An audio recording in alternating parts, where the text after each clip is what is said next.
Hello, hello. My name is Dallas Mackenzie, and I am a voice actor, and I played the English voice of Eva in Pink Noise.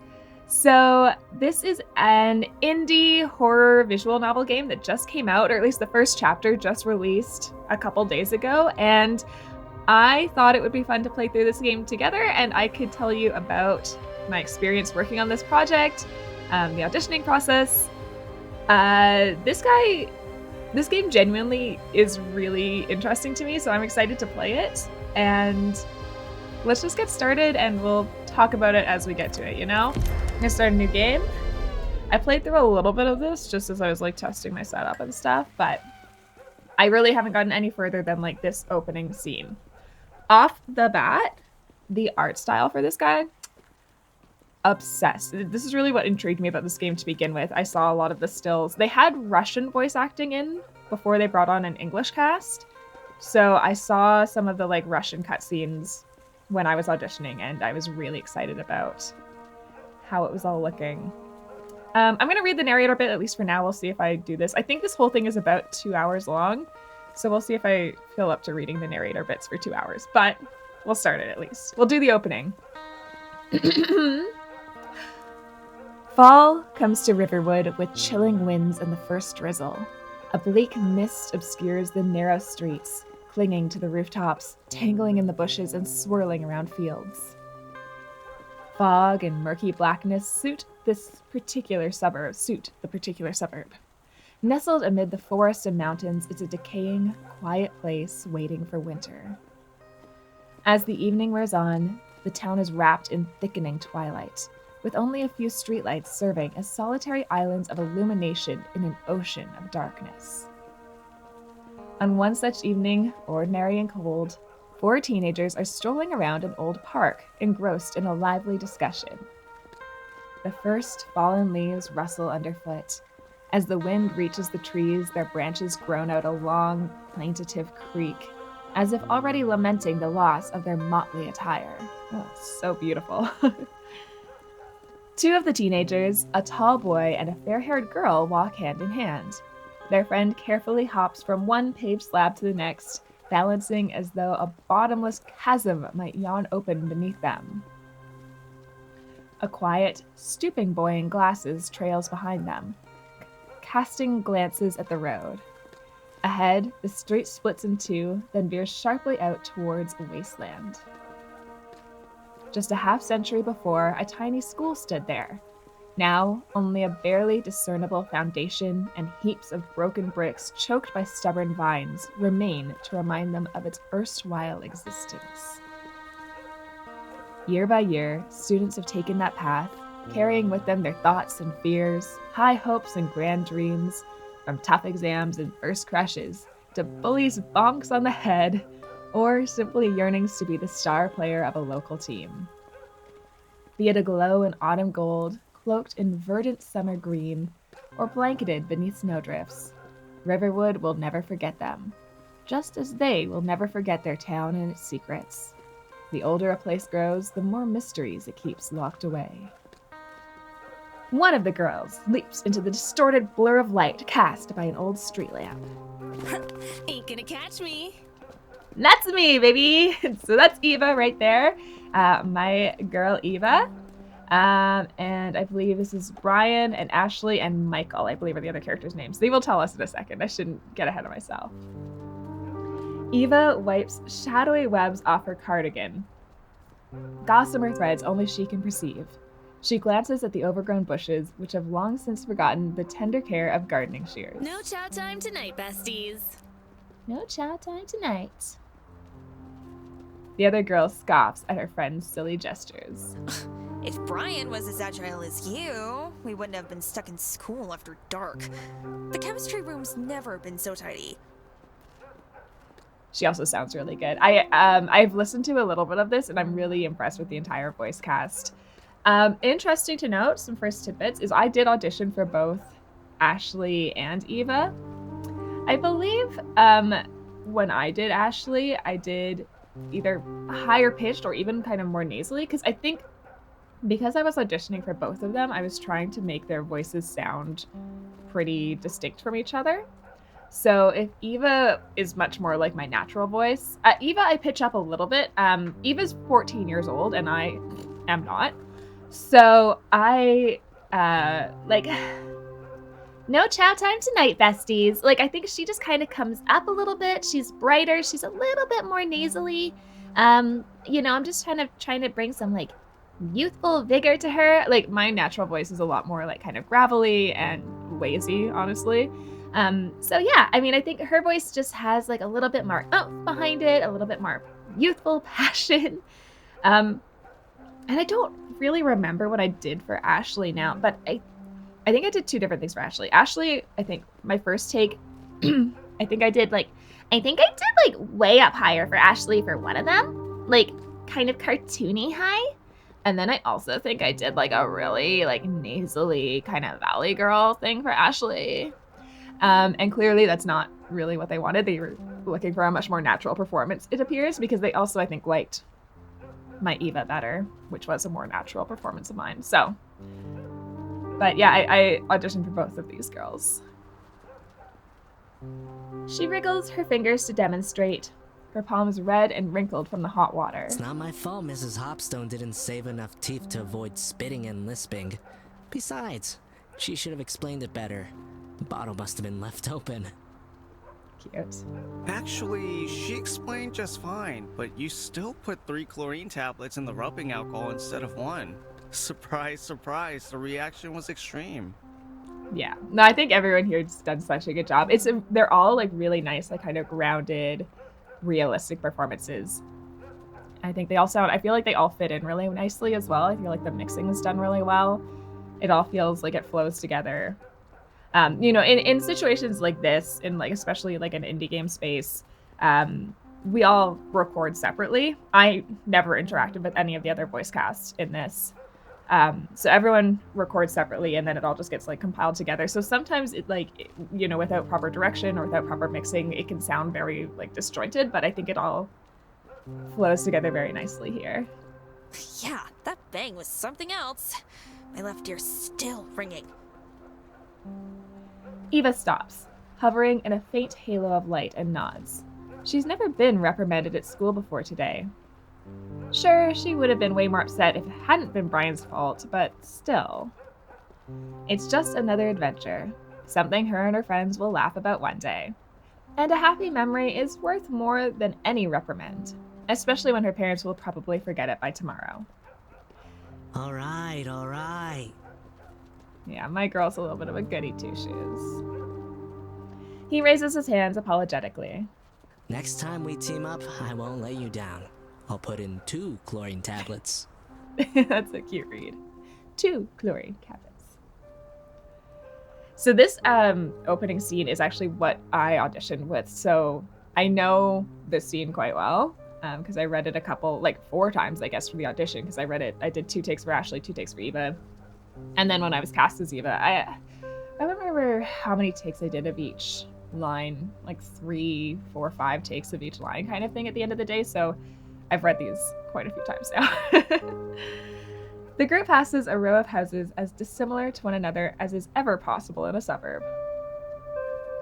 The time-worn houses' windows glow faintly in sepia tones, as though the light itself has aged and can no longer disperse the deepening darkness.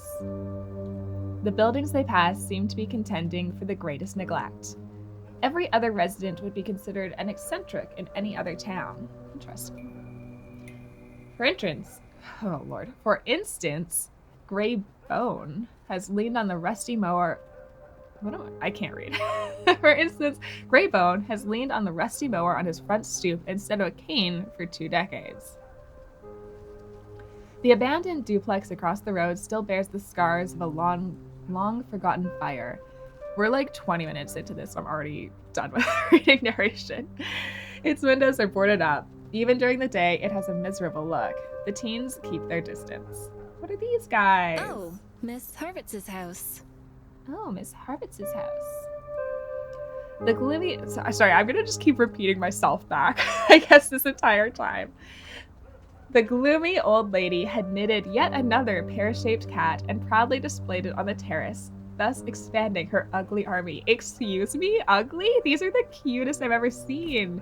I would kill to have a neighbor who knit little cats and put them on their front porch. That's so adorable. Right. You had a cup of tea together. Did baby Tony apologize? Once, Eva's brother had filched one of the cats and taken it home. Neither of their parents had called any attention to it, so she'd had to explain herself that taking other people's belongings without permission was wrong. No, I was the one to apologize. Miss Harvitz didn't say a word. She only gave us a cold stare and sniffed loudly. She scared poor Tony so much that he couldn't fall asleep for half a night. Poor girl. You have such a giving heart when it comes to your brother. You might be raising a hell of a night. Why in the world would he want to snatch a cat, though? I love this. A hell of a night. I remember reading that quite a few times, and I love that line. He was just a little kid. He came, he saw, he took it home. Little kids steal cats. What do you want to say? There's no need to tell her friend that Tony had intended to give Eva the cat. He knew she wanted a pet more than anything in the world. He thought he could cheer her up with at least a toy one. Cute. He'd never taken anything that didn't belong to him before. Not out of fear of getting caught or punished, he simply found stealing shameful. Tony would sooner give away his breakfast than steal something from someone weaker than him. No doubt that kind of attitude would make school harder for him, but such is his nature. He's a little cutie patootie. Contemplating her brother's heart of gold, Eva smiles softly. Oh yeah, good. Zoom in on these cats. They're so cute. Are you kidding me? They pass by Miss Harvitz's terrace, curiously eyeing her odd dolls. Twilight makes the cat's silhouettes look eerie. Their pearl button eyes glimmer in the fading light as if they know secrets that have been buried too long. Look, I know you're trying to make these spooky. If they I are go crazy not. one day, I'm gonna definitely buy a nice crib close to the park. The neighbors here match me perfectly. Yeah. This is what I'm saying. I want to live on this street. Yeah, I can't stand this street. Okay, Ashley. It's like it's lost in time and space. How about we head through the square? No one protests, so she leads them onwards, sweeping into the nearest alley. A gust of wind bursts through the narrow walkway, permeating the air with a stench of raw wooden planks and rotting garbage. I believe that last scene is everything that I read for the audition. So everything past here, I kind of only know Eva's part. I meant to look this up beforehand. I believe I was given kind of a redacted version of the script that only had the scenes that were relevant to Eva in them. Because I was thinking about recording this, and I was thinking about how I don't super know the whole story, I think. Anyways, we're going to find out together if I know what I'm talking about. The houses in the alley look like they've been copied and pasted. They were likely built at the same time. What's happening here? They were likely built at the same time to house factory workers. There it is. I figured it out. The only thing that differs is the light in the windows, on or off, making it clear whose shift it is tonight. 2 Christmases before, Brian got beaten up here. Oh, yikes. Some high school students apparently didn't appreciate his sharp tongue. They've shoved him into a snowbank and packed snow under his sweater. But the most humiliating part was a neighbor kicking them all out. She came out onto the doorstep with one of Brian's classmates, a cute but overly chatty girl. By the very next day, the whole school had heard the story about him shaking snow out of his pants and whimpering like a puppy. He would have preferred being rolled into a giant snowman and left like that till spring. Brian adjusts the backpack full of baseball equipment, which is crawled down his shoulder, and walks up to Ashley. I'm so fed up with this stupid school. All these teachers, homework, tests. But the year just started. That only makes me want to study even less. There's nothing worse than coming back to school after summer. Fair. I do not miss school. I think about that sometimes. I've been out of school for a little while now.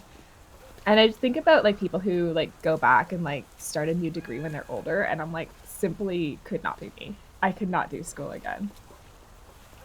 He jumps over a puddle and takes Ashley's hand. It's like wearing old trainers you've already grown out of. Can't wait for college. When I start working, I'll buy real catcher's gear. Or at least a better glove. I actually think this scene is the one that I saw in Russian originally. Like, I believe... I'm trying to remember exactly how the auditions went now.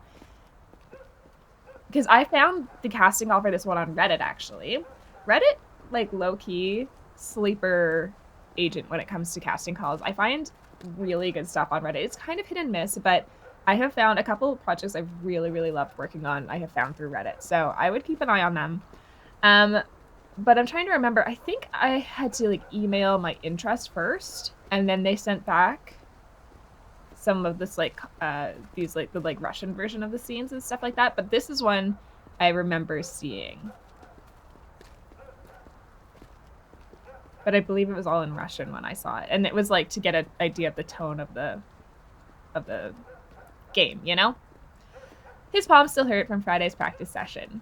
The equipment donated to their team left much to be desired. Better buy a slugger straight away. It'll pay off much sooner. Best case scenario, you can be a bouncer at a bar. Cute.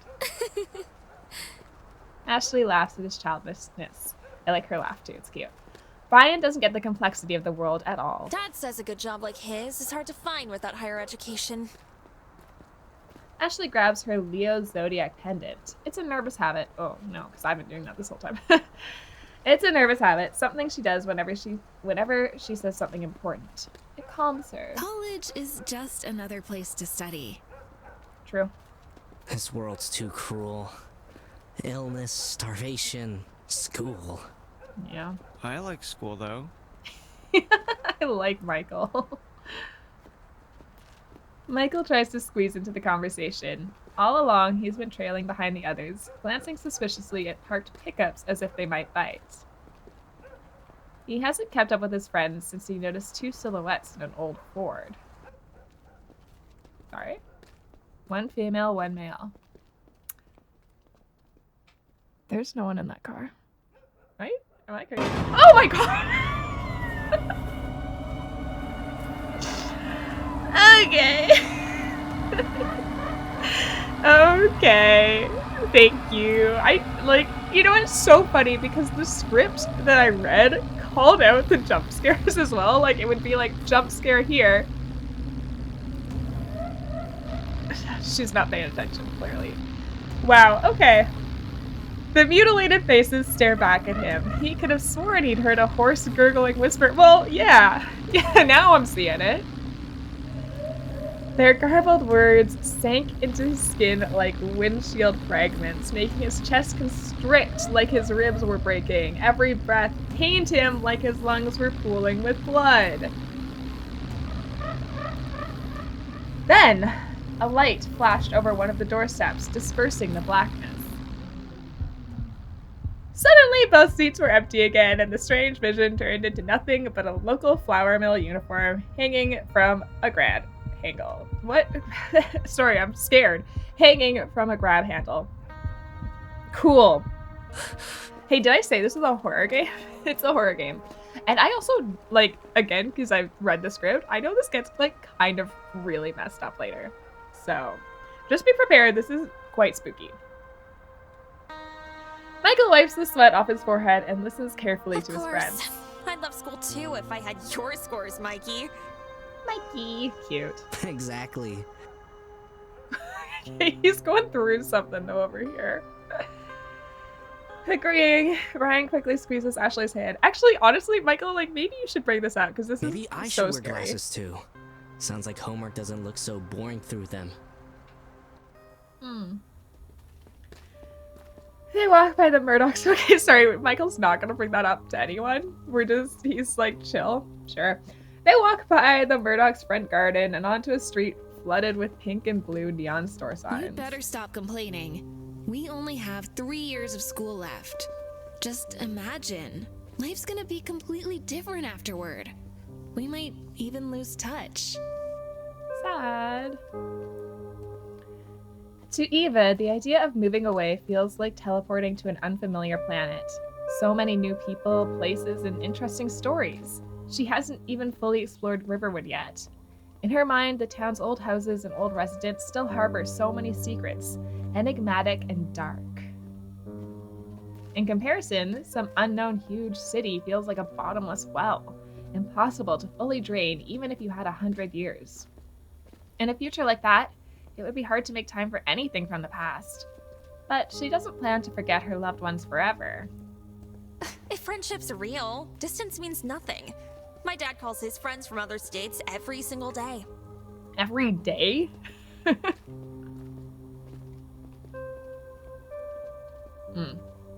Okay. She used time to add that they mainly have business conversations and argue often, but they don't need to know that. That makes more sense. I was going to say, how do you call all of your friends every day? My friends live like a block over and I see them every couple weeks. In her mind, her parents are role models everyone should strive to imitate, not just her and her brother. There isn't a single family in the entire town happier or more close-knit than Ashley's, and that's nothing but the truth. Well, a couple of cornfields and state borders ain't enough to break you up. What the hell do Ashley's dad, your love, and cornfields have in common? Look around. Eva stops and points towards the houses swaying in the darkness. Is there anything really happening up here? Crunk Jim driving his tractor into a ravine was practically the only breaking news here in 6 months. Well, adulthood is a real challenge. People grow up, then they start to feel sorry that time flew by so fast, and they want to experience school life again. I remember this line. I'm Canadian, and the word sorry is one of those like Americanisms that I have to keep in my mind. I just remember, normally I'm good at sorry. That one's generally really easy for me. It's the boots that really are trouble for me. But sorry, I normally get. But I remember struggling with this line. The game developer that I worked with, I don't know what her title is. I think she's like the one who made this game, but she was the one I communicated with when we were going through this. She asked that we like film ourselves recording the lines sometimes so that she could use them for socials. And I remember recording this line and then just feeling very self-conscious about my sorries. I'm trying to be like, wait, am I American enough for this? That's the struggle of a Canadian voice actor. It's always about trying to sound American. She pauses, searching for the right words. Quoting someone else is one thing, but will she soon regret those bygone days herself? After all, Eva already recalls her early childhood with nostalgic warmth. Back then, every little thing felt like it was brimming with wonder. Now, a doll is no longer a sorceress princess or a traveler from a faraway world. A toy soldier is just a piece of plastic, and a blanket no longer serves as a battlefield for alien creatures. Eva, you're 14. You're 14. It's gonna get worse. And better. Better in other ways. Making stories up for others is simple, but how are you supposed to fix yourself? Maybe the older you get, the duller and more colorless the world becomes. No. I don't know. I don't know if I agree. Going back to a fairy tale you weren't grateful enough for earlier. Yeah. They're just nice words, nothing more. Bring adults back to the textbooks, and they'll howl all day. I don't remember any fairy tales where the characters were forced to read Walt Whitman's poetry. What about you, Michael? Why is that highlighted a different color? I don't know if that means that's important. Ah! Me neither.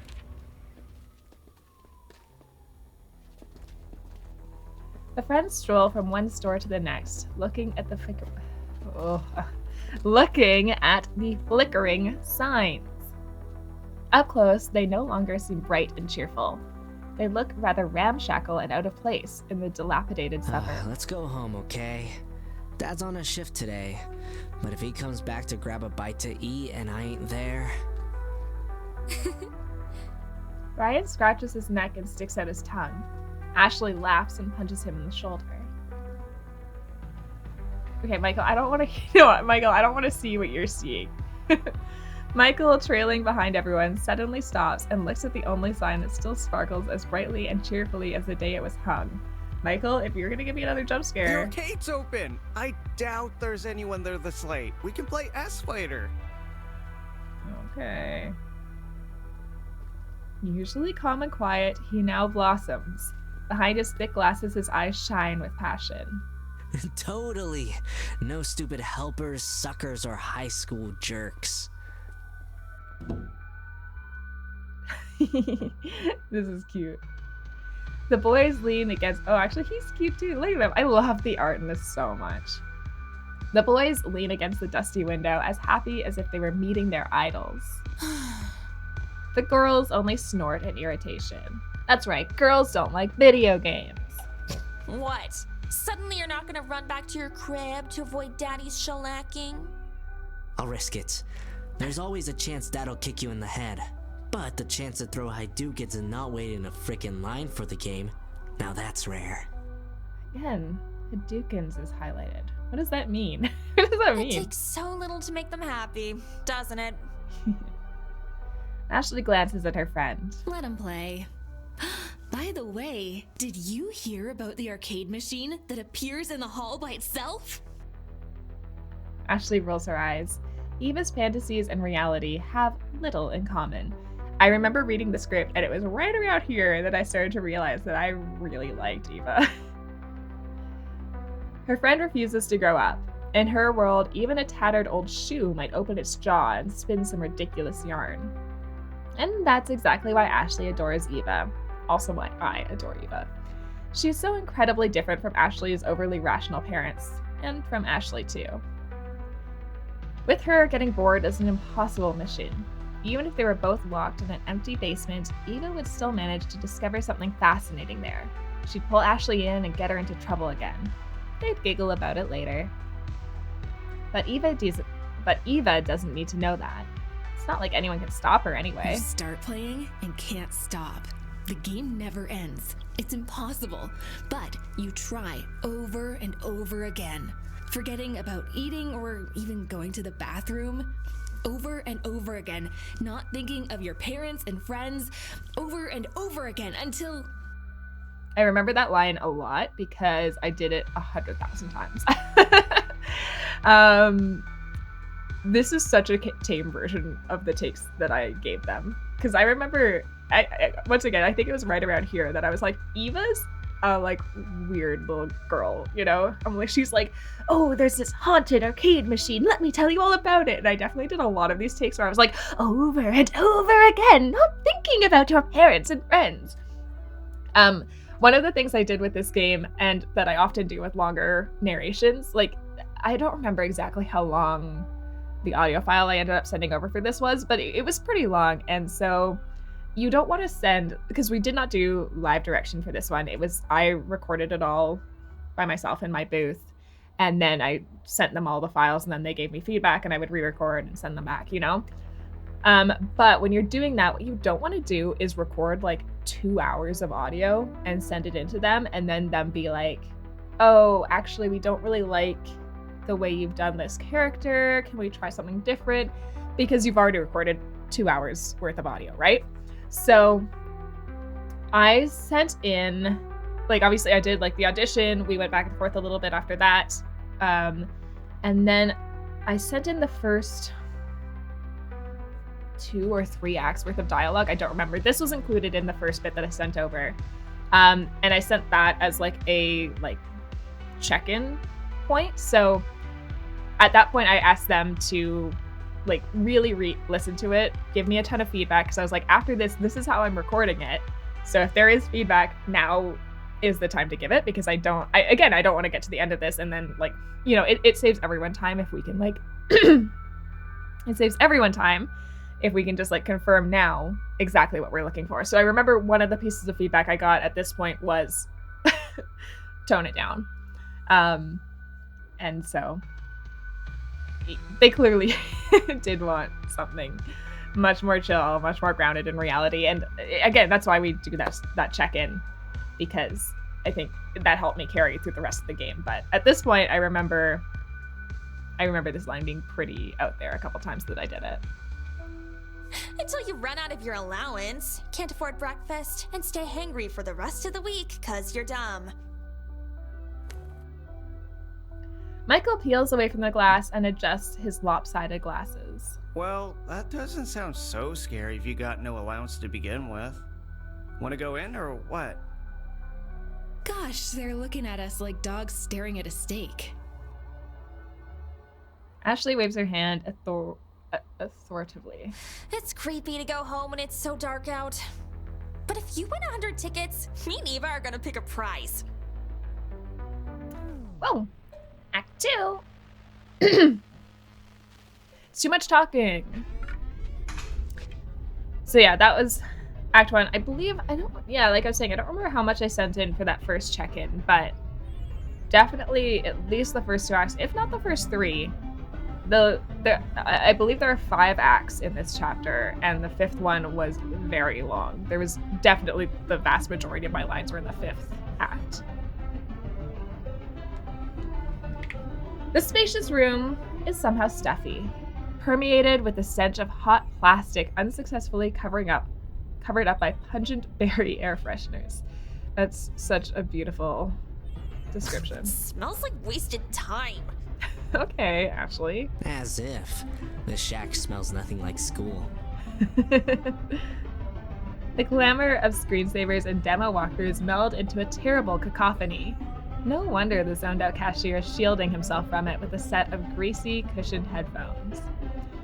Greasy headphones? That's a horrifying description. The walls are plastered with posters, promotional flyers, and all sorts of paper trash. However, one ad stands out. If you beat a record, you could win tickets and exchange them for prizes. Such generosity was easily explained. With the start of the school year, kids have a bit more cash in their pockets than usual. There's no one inside except the cashier, yet the floor is peppered with trash, from crumpled soda cans to chocolate bar wrappers. This place sounds bad. The arcade closes in 30 minutes, okay? Local kids can only hang out here at this hour in the summer. The hall is packed with all sorts of arcade machines, each game's name glowing invitedly. What is this? Clones 4. Clones! Clips of characters deliberately failing to beat different levels flash on the screens over and over. The boys start searching for the most interesting game. Monkey King!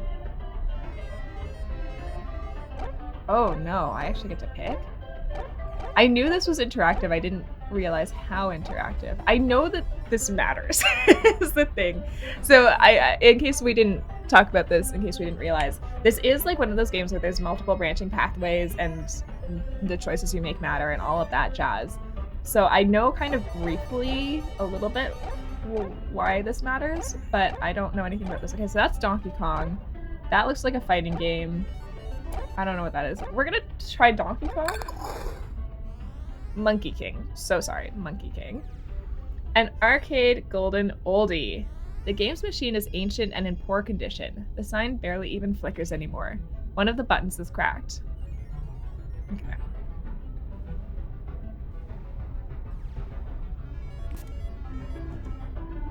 Hello? Oh, sorry. Are you telling me I can't pick that one? Oh, we're just looking at them. Sorry, we're just looking at them. La Laga! This was one of the most famous games. Now this veteran arcade cabinet is used only while the others are busy, or while a couple of truly insane nerds try and fail to break the record of someone named Lily the Rat once or twice a month. I wish I was Lily the Rat. S-Fighter! The best game the hall has ever seen. Caillou and Ren are frozen on the signboard, ready to jump each other. The floor around the arcade machines is brightly polished, worn down by student sneakers. It's over here! No! Temporarily out of order. The boys run towards the machine. It hasn't yet been wrecked the way some of its time-worn neighbors have. Even so, the buttons and plastic casing bear scuffs, cracks, and grubby marks left by countless kids' hands. Worst of all, instead of some thrilling music, the machine is emitting only a hoary wheeze? Like an old man struggling to clear his throat and instead pushing a death rattle out of its rusty lungs. Yikes. A piece of cardboard with a blood-curdling inscription is stuck to the screen. A blood-curdling inscription. Sure, yeah. Temporarily out of order. No, cashier cannot fix it. God, where is your justice? That's cute. Who's the god of computer nerds? The monkey holding the barrel? Donkey Kong. Brian grumbles something in response and Michael just shrugs. A technician's coming, but not till at least next Tuesday. So y'all need to choose some other game. Try Road Blasters. It's the freshest here. Interesting. I feel like I didn't see a casting call for this character. I remember seeing the 4, and then there's one other, like, teen that was in the casting call I saw. I wonder where they got the voice actor for this. I wonder if it's one of the other boys. I don't know. The cashier points at the brand new arcade game displaying a car blowing up and drowning in a fiery, pixelated cloud. Dang it! That's fun. Sorry, what is this also? what are we talking about over here? Michael's voice trembles. He seldom lets himself betray such emotion, but Brian has his back. What else have you got, other than cars? All that and a bag of chips. If you're ranking a top 5 of Pumpkin Man, I'll give you a double prize. It's Pumpkin Man. No one really plays this trash. We've got a real shot at setting a record. A gray cat lounging on a chair next to another machine captures the girl's attention. 4 letters shine on her pink collar. Livesey. So sweet! Nice. Pet the cat! Aww. The cat flattens her ears and grumbles. What a cutie. I bet you $5 she doesn't remember how clean hands with no cheese ball dust on them feel. She kinda looks like the cat Mom was trying to paint last month. Let me guess. The cat in the painting had mandibles and a pair of tentacles. I wish. She was just in the background. Mom paints people. You know how it is. Okay, so the thing about this is that this makes very little sense here, but it's gonna make sense. Ashley knows. She wishes she didn't, though. Those paintings are why she prefers inviting Eva over rather than visiting her. Well, one of the reasons, anyway. They'd had a slumber party at Eva's place twice. Both nights, Ashley had been plagued by nightmares. The root cause was a few masterpieces Eva's mom considered her favorites. Compared to those monstrosities, plain old horror movies were practically bright, cheery cartoons. So the whole vibe there is that Eva's mom paints these like really creepy paintings. That's kind of what we're talking about here. Meanwhile, the boys approach the coin-operated Pumpkin Man machine. I see it as Pac-Man. Sorry, do those ghosts have guns? That's funny. Instead of the usual Mrs. or Mr. Pac-Man, a bright orange pumpkin is flying around tough levels, eating licorice candies. Sure. The display sears their eyes with poisonous shades as a bunch of green blobs chase the voracious pumpkin. What you think? Are these ghosts? Michael peers at the sign. Here's a hunter shooting the pumpkin with a shotgun. Those are clearly Restless ghosts. hunter's souls, then. They're restless hunter souls, then. See, again, this is where Eva, I really like her. She's just like, ooh, they must be restless hunter souls, you know? She's fun. Awesome. Let him catch the pumpkin. Then everyone's happy. The hunters are safe in their graves, and we're home. Brian decisively draws a handful of coins from his pocket and inserts them. The coins clatter through the machine's metal innards and settle in its stomach. The maze dissolves into pixels, and rearranges itself into the first level. Its corridors are speckled with candies, and the ghosts begin darting ravenously around their cage. Back home? With no prize. I ain't leaving until we empty out the prize counter. That's it, Brian. She shudders at the thought. We close in half an hour. Brian winks at Michael. Then he's gonna have 15 minutes left over to cry over his empty counter. Okay, I believe I actually play this, which is gonna be embarrassing, I'm sure. Okay.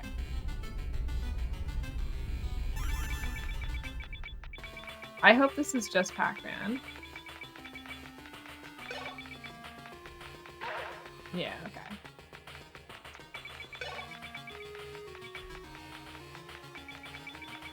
To the left! Thank you, Brian. Uh-oh. Uh-oh. Oh, baby. Dang it! They got you cornered! They do not. Wrong way! Uh-oh. Okay, that time I have to play. I'm not really a Pac-Man girly, to be honest. Like, I mean, I've played the game, obviously, To the but left! it's not really one that I would say I'm super proficient at. I'm sure there is, like, a whole world You got of... him! Well, We'll I beat guess I'm this sure there's a level. whole world of Pac-Man players. Like, of course there is. But I'm sure there's, like, a whole strategy to this that I really don't know, you know? Yeah, let's do level 2. I think Dang what it, I they was got maybe you doing cornered. wrong was, like, trying to, like, wait until I could actually... I think that's the strategy in Pac-Man, where you, like, actually, like, get a lot of points for To the capturing left. all the ghosts. Oh, frick.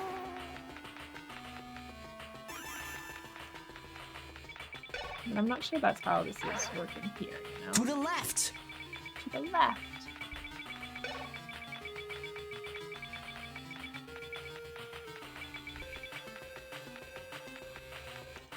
Oh no. Oh no. Okay. You lost in Pumpkin Man. I don't think you can see that my achievement. I just got the achievement that I lost in Pumpkin Man. That's bad. Well, I guess we gotta be luckier next time. Who knew those ghosts would be so nimble? Yeah. Look. I'd rather read my history book than play this flickering trash can. Okay, Brian. Brian pats his pockets, secretly hoping to find a couple more coins, but all that turns up are keys and a crumpled pack of Salem methanol cigarettes, which he should probably hide before going home. Brian! Put those away. He used to smoke only around the older guys on his team, hoping to look tough and grown up. For each missing cigarette in a pack, their coach made them run a lap, but that didn't seem to deter them. Well, good on coach. This is crazy. As for his friends, Brian's bad habit is still a secret. They'd never approve. Good.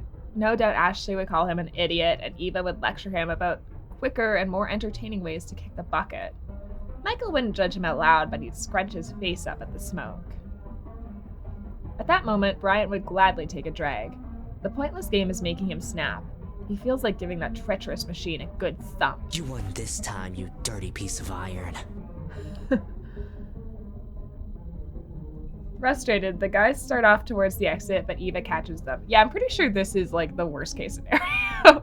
There are different, like, tiers depending on how well you do at that game, I think, and this is not a good one.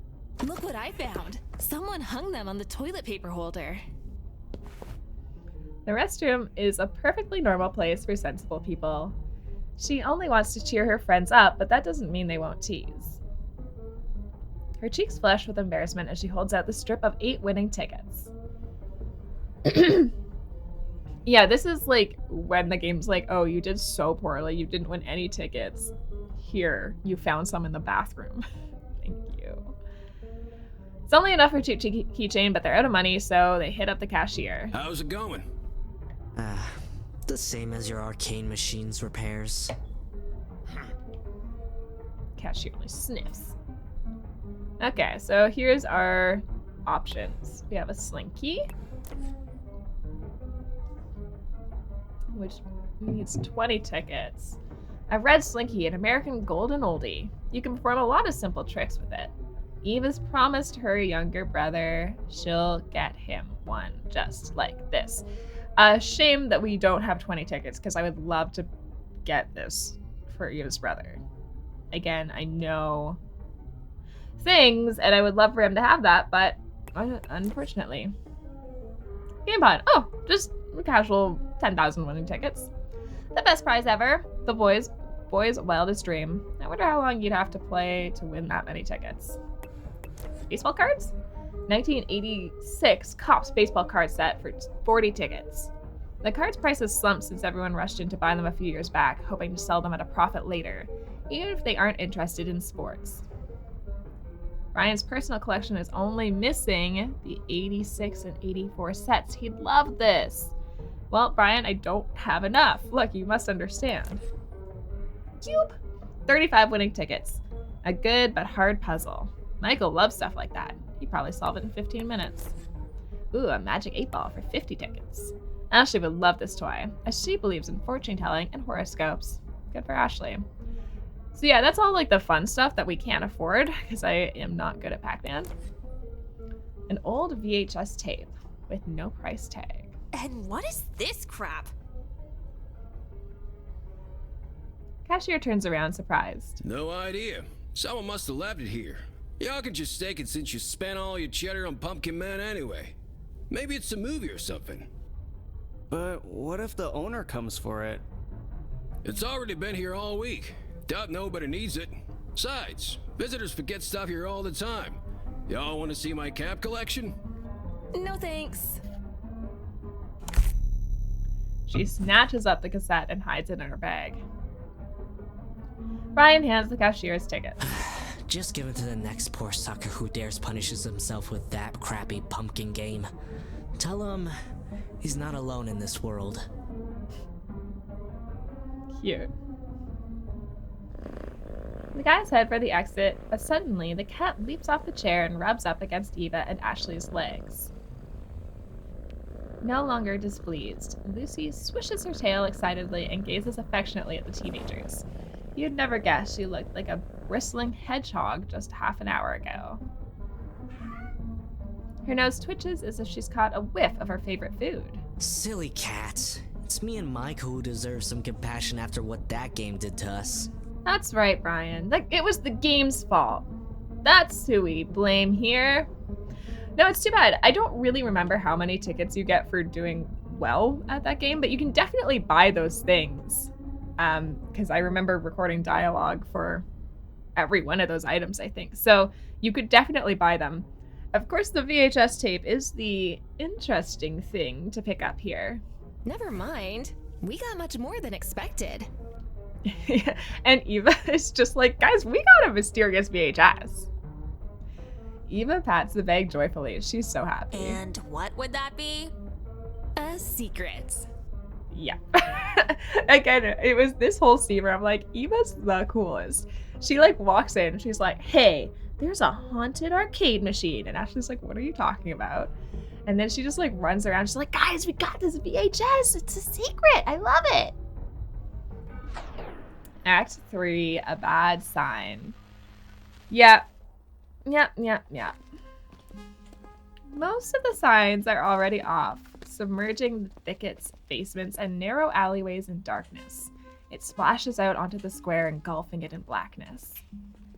Only a few pickups and locked bicycles are still around, all parked by Marshall Sue's bar. Drugs. The wind sweeps over the fields. The element that usually toys with the harvested corn now moans forlornly, plunging the suburb into melancholy. Some of these descriptions are so fun. Winter will change everything. Stores and bars will be strung with sparkling beads of colorful lights, and the snow will smooth the wrinkles and scars of old Riverwood. The town will take on a deceptively pretty and cozy facade. As a kid, Michael loved strolling around there during Christmas vacation, munching on hot pies and watching snowflakes fall through the thick windows of a coffee shop. Back then, he never noticed the aging buildings, chipped concrete, or the gloomy people trying to fake a smile. In autumn, however, the suburbs' flaws stand out more sharply. It looks unwelcoming, gray, lifeless. No wonder Eva calls it the season of ghosts. Just thinking of it gives him the creeps. Well, we're late. Granny and Grandpa will be upset. If that's the worst that'll happen, then you may as well stay out a little later. She's funny because she's like kind of such a goody two shoes, but then also she's like, who cares about your grandparents? Eva pulls out the cassette and looks it over. What'd you think? Is there anything on it? Yeah, she's so excited. It looks like a personal archive of a maniac who killed a lot of people and recorded their achievements for their descendants to watch. A comfy basement, hooks, candles. That's horrifying. That's what you think's on there, Brian? Really? That's your first thought? Or an auto shop with a buzzsaw and a big meat freezer. Sorry, we all just think this is murder, huh? We all agree? The friends pass through the square towards a scattering of newer houses. This area doesn't have as much junk lying around as Park does. The residents here are relatively wealthy. Eva's father once mentioned that most of his customers lived around here. They always need new furniture, doors, sturdy boards for fresh construction. Nothing bad can happen in a place like that. Famous last words. But horror movies have convinced Eva otherwise. Quiet, affluent neighborhoods are exactly where the creepiest things happen. Nobody expects them there, so prey can be easily captured, warm and unaware. Warm? Okay. I mean, I guess I hope so. What if the cassette is cursed? Yeah, again, I love her. What if it's cursed? And she's so excited. Please. I bet it's that freak cashier's home video. He's probably posing in a French maid costume. At least it's not murder. They reach Ashley's driveway. It boasts a large yard with plenty of space for a treehouse, a pool, and a heated shed. A heated shed? Man, these guys are rich. Fancy houses like that look alien in Riverwood, like jamming a few expensive implants into a row of rotten teeth. The suburb is in no hurry to accept them. But over time, it will wrap them in its shawl of mist and drizzle, engulf them in vines and weeds. It will be years before they truly belong. For now, the house's red-tiled roof still gleams. The pavement has not cracked or sprouted fresh shoots of dodged grass, and the building has not yet sagged beneath the weight of the passing years. The only light still on is our parents' bedroom upstairs, which means Ashley will have to make her own dinner and have it cold. Ash, you have an old VHS player in your shed, don't you? Yeah, but I should have gotten rid of it after you'd bought that creepy Italian movie about ballerinas. Creepy Italian movie about ballerinas. I don't... Is this a real movie? I don't know it. They pause by the decorative fence. Eva keeps touching her bag as if making sure their consolation prize is still safe. Ashley might have acted overdramatic, but truth be told, she'd enjoy that movie too. She'd even tried to recreate some of its ballet pasta. Watching horror movies with friends was a special kind of thrill. You felt less scared, but had way more fun. You'd notice something you'd missed before, discuss the details, and figure out who feared How what. about it? Wanna watch? I ain't gonna sleep till I know what's on it. Eva's such a... I don't know. I love, like, Eva's, like, imagination, you know? She just gets so excited about everything, and she's just a really fun little character. The boys don't mind. They're eager to shake off the sting of defeat in the arcade center so badly that they'd prefer getting in trouble all over again for coming home late. Ashley just shrugs and heads for the shed. Act 4. A comfy place. Here we are. This is the other guy I knew there was a casting call for. As far as the friends are concerned, Ashley's shed is the best and coziest place in the whole suburb. Well, yeah, it's heated. They spent most of their evenings there in winter, and when there's nowhere else to hang out and a high risk of being targeted by the high schoolers when there's nowhere else to hang out and a high risk of being targeted by the high schooler snowballs. There's plenty of space for board games and fooling around. They can be as loud as they like, and Ashley always brings them snacks or soda from home. Her father originally planned to turn the place into a man cave, complete with a couch and a big TV, but he's been overwhelmed with work lately, so most of the time the friends are free to use the shed. But that day, they aren't alone. Chris, Ashley's older brother, is already inside, lying on a shabby carpet and playing a new console. Only as they entered does Ashley remember that Chris is grounded for coming home drunk from a party. He isn't allowed to see his friends for a month, but some of his buddies must have lent him the gaming console so he wouldn't get too bored at home alone. As the front door squeaks open, he swiftly hides a pack of cigarettes under a pillow. Why are all these kids smoking? It's just you suckers. I thought Daddy showed up and was about to teach me how to live again. What you doing up here? Baby Ashley decided to show you our true family treasures. Interesting. He also sounds really good. I'm trying to decide if... Yeah, I guess it is a different voice actor. I wish we had credits available. I actually don't know really who the different voice actors for this are. I'm gonna have to go dig them up later.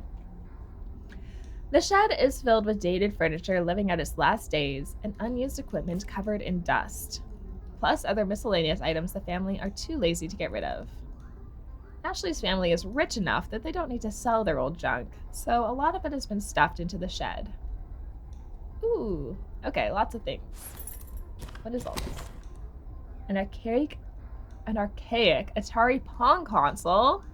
Ashley's father played it as a teenager, but the only controller broke long ago, and so did the console itself. Chris's battered punching bag. Someone must have thrown hatchets and darts at it. Jesus. What do you mean someone's just throwing hatchets and darts? Okay. The funny scarecrow from the Bennett's field. Ashley asked Chris to steal it after the Bennett's youngest daughter lost her doll. It's hard to believe, but Eva swore the scarecrow had moved on its own. No more of that. That's horrifying. Creepy little mirror, antique mirror. Little Ashley loved looking at it and imagining she was a Disney princess. Eva would barely even glance at the mirror. She was 110% convinced the Bloody Mary would come out of it if she wasn't careful. Eva would be convinced of that. The old motorcycle. That's a motorcycle? What is that? What do you mean a motorcycle? Okay. About 3 years ago, before Ashley and Brian started dating, Brian saddled it up and drove it into the creek. Well, okay. Ashley burst into laughter, and Ryan was banned from visiting Ashley's house. It seems the ban still hasn't been lifted. That's tough for dating if you're not allowed to go to your girlfriend's house, isn't it? Chris retrieves the cigarettes and pulls the cigarette out with his teeth. Cool. No, not cool. Brian notes the trick so he can try it later. No, see, this is what I'm saying. Chris, come on. Be a good example. It looks thrilling. It looks thrilling? Okay, sure. He does his attempts to look as natural as Chris's did, but it's worth a little practice. No! What if he manages to impress the high schoolers or the guys from the neighboring town's baseball team? Taunting opponents and getting on their nerves is a time-honored tradition. Okay. Brian imagines himself strolling past them, deftly pulling out a cigarette, then smirking and asking why they sent a team of sissies to the game. Don't you have to stay in your room and feign remorse? And what about you? Shouldn't you be catching Z's, not wandering around in the dark? Or you want to see who can disappoint our parents the most? He exhales a ring of blue smoke. The winner is clear. No. Unlike you, I care about my future. We just want to watch a cassette. Why don't you just go do something else for a bit? We need the TV. As if. Get out of here, kids. I wonder how old he's supposed to be. He turns to the TV and keeps playing. To deceive Chris or to persuade Chris? Now, I'm sure this matters, but I can't really think of why. So, like I was saying, this is chapter 1. I don't actually know how many chapters are meant to be in the game. As far as I remember, I don't know that this has like long-term ramifications in this chapter, but perhaps in the future. Let's deceive him. Let's get him out of here. He's not going to be persuaded. He's too cool for this.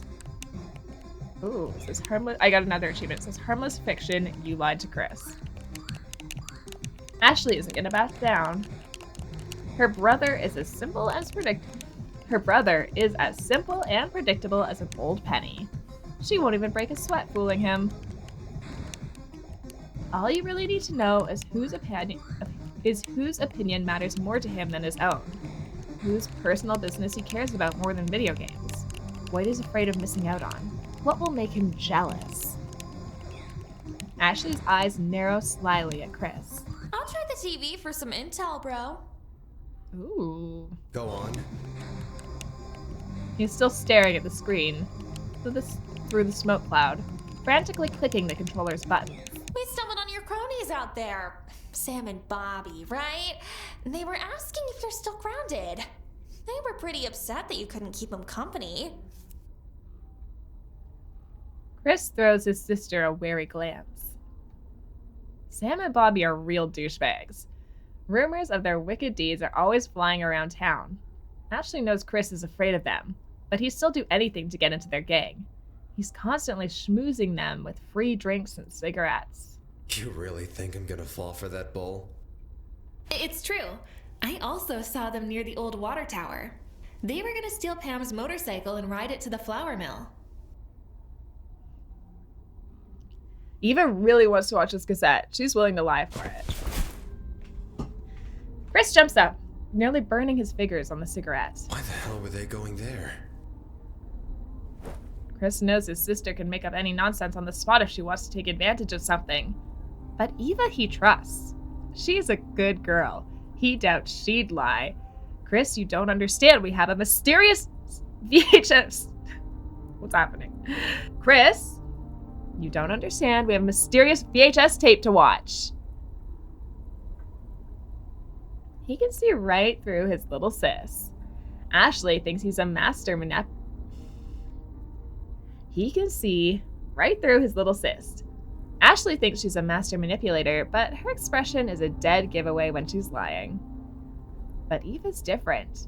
They've known each other forever, and she never lies so blatantly. Unless it comes to stories about the ghosts that haunt a whole school, or the mysterious drowned man the girls totally met at the lake that one day. Grandpa says truck drivers sometimes sneak bourbon into the factory in gas cans and sell it to the night shift workers. Best bourbon in the state. That's what he says. I bet they weren't gonna buy it. They were gonna steal it. That would be fun.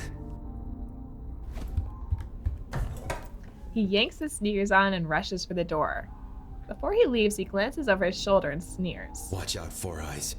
If you're just trying to ditch me, your ass is gonna be my punching bag next time. Eva, you don't count.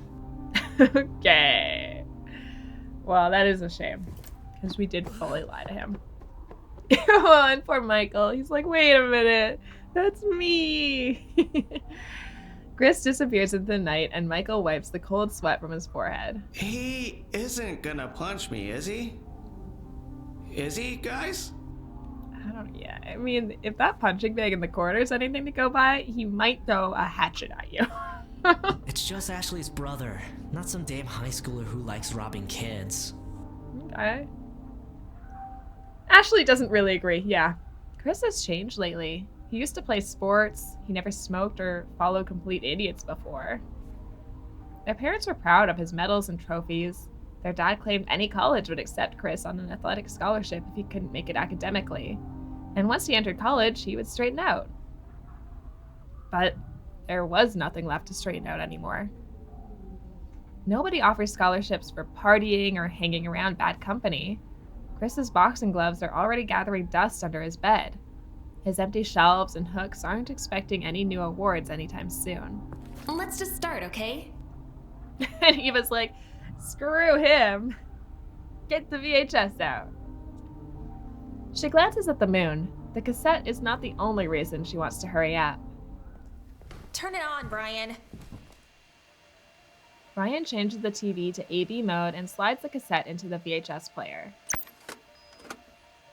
Static noise dances on the screen, curved and covered in dust. The speakers let out a soft hiss, followed by a squeak. Hope the tape's not blank. Otherwise, Michael's gonna get beat up for no reason. Michael's what? Huh?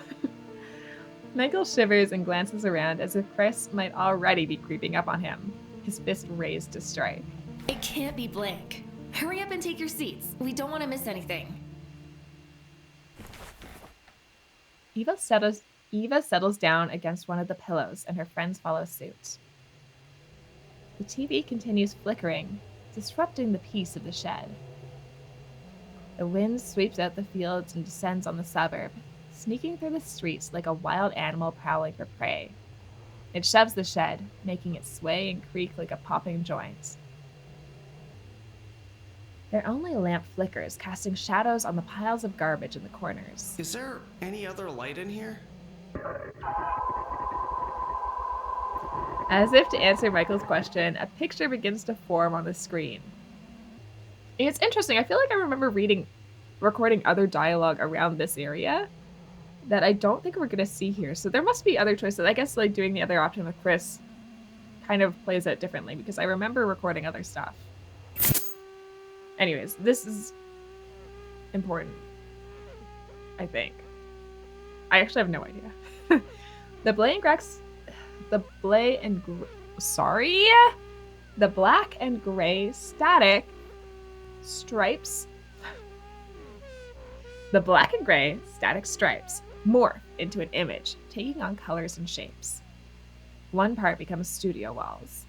Another area changes into the decorated set of a Friday night show. Oh, hello. The rest turn into the body of a game show host wearing a striped suit jacket. The host is half turned and staring at the camera as if waiting for a director's signal to start, or trying to see the audience on the other side of the screen. At least he's not a maniac. We do not know that, Brian. Don't speak too soon. Thank you. Oh. An invisible orchestra bursts into music so cacophonous that the players should have been whipped for their miserable performance and never allowed to lay hands on an instrument again. What? I was jamming. Okay. Welcome to the show, everybody. Welcome, my sweet and miserable guests, to the most unique, funniest. Once again, I don't think I saw the casting call for this character. I wonder where they got him. Oh, hello. The angle abruptly changes and the studio suddenly looks less bright and cheerful. The walls have lost their false gloss and bright hues. Half the spotlights go out, and those that remain are only dim. I don't think I read this. I don't think I read this at all. I have no idea what is on this VHS. But the host keeps smiling. To the most unique, funniest, and scariest show on TV. The friends exchange puzzles glances. I bet my hand that this is something you've never seen before and will never see again. Sadly, I've got nothing left to bet. I ate my hand before the show.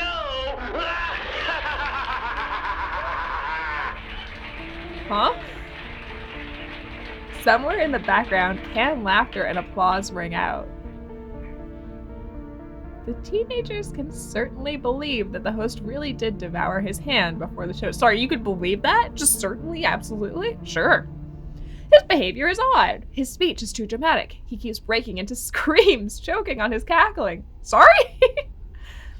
And somehow, he manages to act both insanely cheerful and inappropriately gloomy at the same time, all depending on the angle the producer chooses. Bullshit.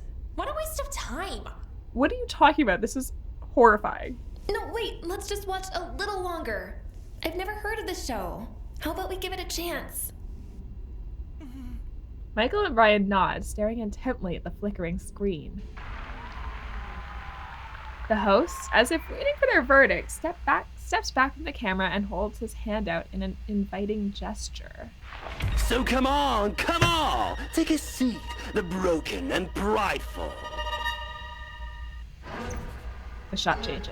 The reserved and those embracing everything new. The shot changes. The brave, cowardly, dependent, and free. Get comfortable. Enjoy!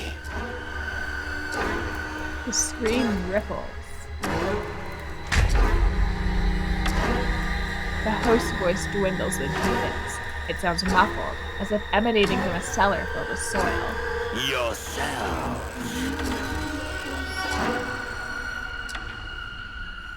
The picture dissolves into a rippled black and white mess, and a terrible crack bursts out of the speakers. The end. That's enough for today. Sorry, we're not going to talk about that? We're not going to talk about what we just watched? What if there's more? Who'd spoil a whole cassette to record such a short clip? Eva gets up from the pillow and goes up to the VHS player to fast forward a bit. Her hand is already outstretched when the beeps speed up. They boom out bass. Suddenly, the beep sounds subdued. A steady hum emanates from the speakers. Eva freezes, peering at the screen. How's he doing it? No one answers.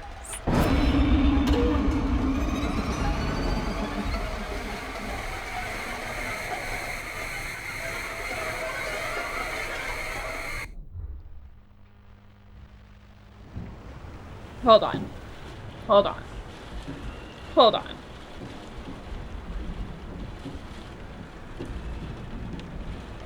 I am once again, I recorded so much more dialogue that I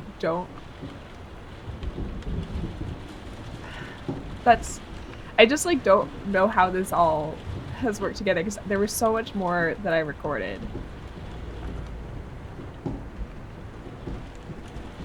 Anywho, I don't know what's happening there. Spooky things are happening. Okay, we're at the last act. I think we can power through. Let's just finish Act 5. The noise pouring out of the speakers absorbs all the other sounds, but it isn't hissing, crackling, or howling anymore, it's knocking. At first, it's monotonous. The knocking soon speeds up. It belts their eardrums like an old alarm clock mercilessly rattling every morning. Eva shakes her head to drive away a nightmare vision and rubs her face with her palms. But the knocking is still there. It's a tree! And Eva knows what's making it. It's a branch from the old hazel tree her father has been threatening to cut down for 2 years. It must have once again gotten its gnarled fingers caught on the windowsill. It scratches the window every time the wind blows. But today, a true storm is raging outside.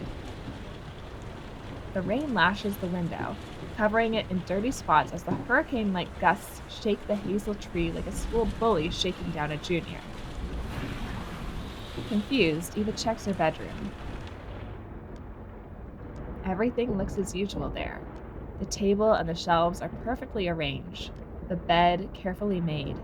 Even the posters are hanging in a strict line, as if in an art exhibit. Eva loves it when everything is in place.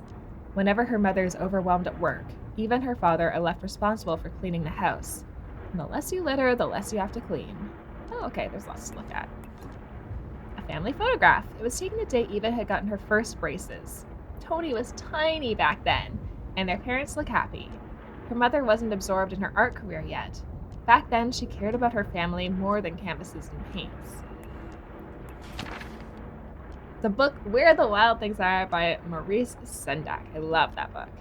Eva adored it as a kid. Now she's rereading it to her younger brother. Okay, so this whole act, I believe, is very Eva-focused, unless I'm unaware.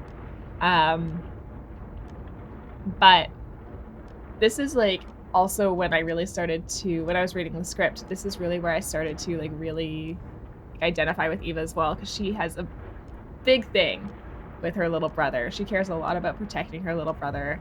I am also a big sister to a younger brother, so it's something that I resonated with a lot. I am also playing, my current D&D character is also a big sister to a younger brother. It's a big part of her character arc is protecting her little brother, so this, like, I love the, like, archetype of the big sister. So yeah, around here where she's like, oh, this is the book I'm reading to my little brother. Look at this photo, Tony. I love that. A feather. Oh, a feather. Their parrot, Sancho, lived for 6 years. Aw, his loss was unbearable, so Eva still has one of his feathers as a keepsake. At first, she couldn't handle looking at it. She burst into tears every time she saw it. Aw, that is sad. I don't remember what else on here I can click. Oh, here. A VHS collection. There's a light mystery in the first row. Behind it are the slashers. The third row is reserved for Italian horror movies, marked with a strange word. Giallo?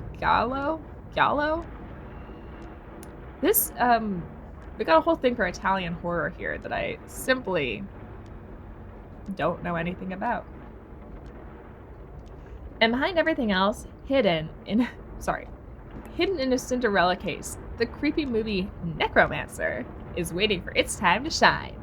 It's better if her mother doesn't know about it. I mean, probably, yeah. I want to watch Necromancer. Oh, plant. Tillandsia flower? It looks like it's sprang straight out of the pages of a fairy tale.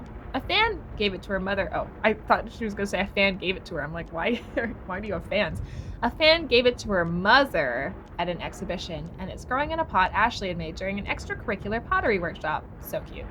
The pot isn't the best, but Eva would never swap it out for another one. Cute. Eva's head shoots up as she hears quiet steps approaching. Tony? Oh, cutie patootie! Her brother is standing by the door, shifting from one foot to the other and holding a thick cardboard cup with a string snaked through the bottom. The string rises on the floor and crawls through the hallway. His long-sleeved shirt with a pink dinosaur was Dad's gift for him last Christmas. Since then, Tony takes it off only at bedtime and for the laundry.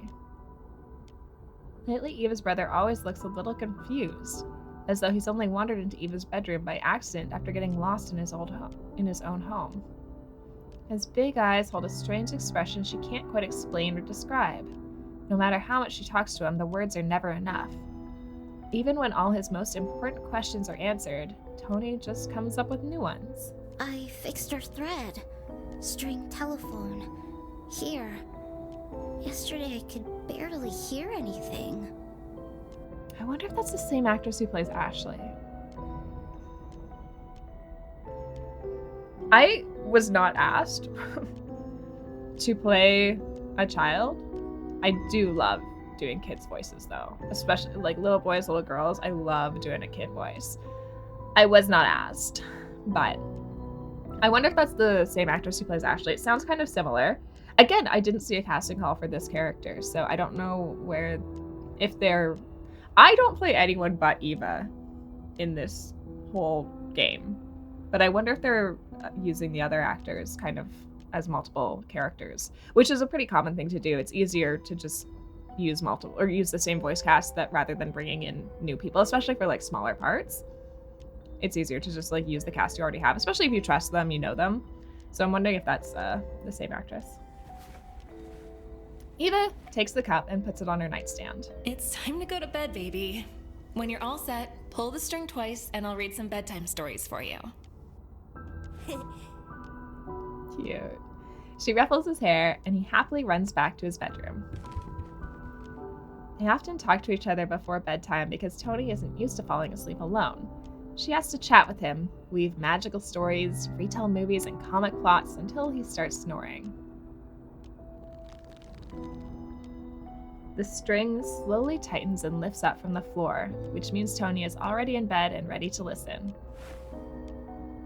Eva puts the cup to her ear. She heard familiar creaks and rustle from the other side. Can you hear me, Tony? Loud and clear. I fell asleep today. By myself. Well, I almost did, but then a huge storm hit. Thunder. And something creaked in the closet, so well... Thunder! That's cute. He doesn't finish. He's ashamed of his childish behavior. Dude, you're like 6. You can be childish. Even though he does his best to look brave for Eva. But blaming him for his fears would be foolish. Of course kids are scared when a storm is raging and thunder is crashing right outside, especially if their room is dark and windowless. It's easier for Eva. As a child, she learned to befriend her fears. She often left a bowl of milk or a handful of candy out in case a monster was lurking under her bed. I've never heard of that. I love that idea. They'll leave the candy out for the monsters. Sure.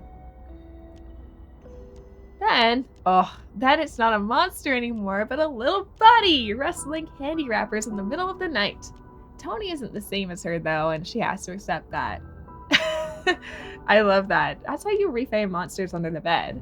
They're not monsters, they're just little buddies.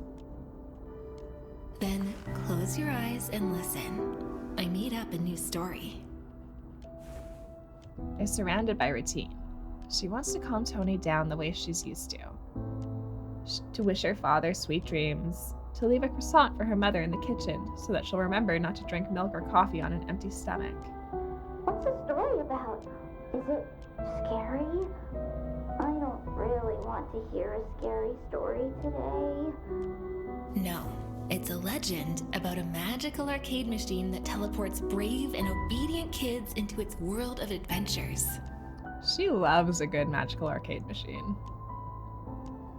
For some reason, among the whirlwind of thoughts and images racing through her mind, she chooses an arcade machine, or rather, it chooses itself, as if it were alive.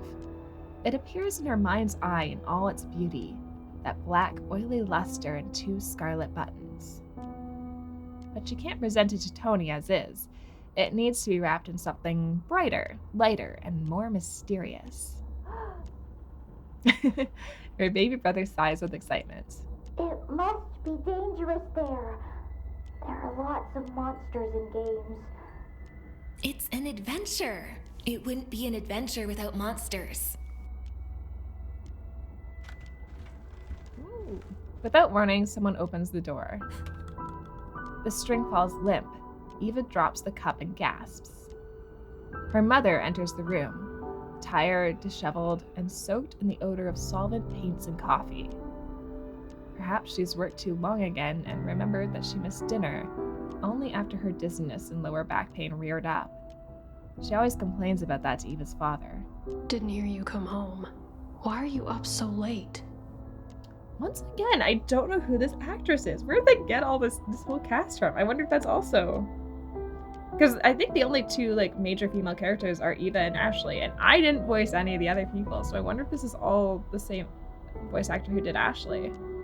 Or if they brought in another actor somewhere, I don't know. She glances at the cup rolling on the floor. Eva's mother can scarcely understand what her children are up to.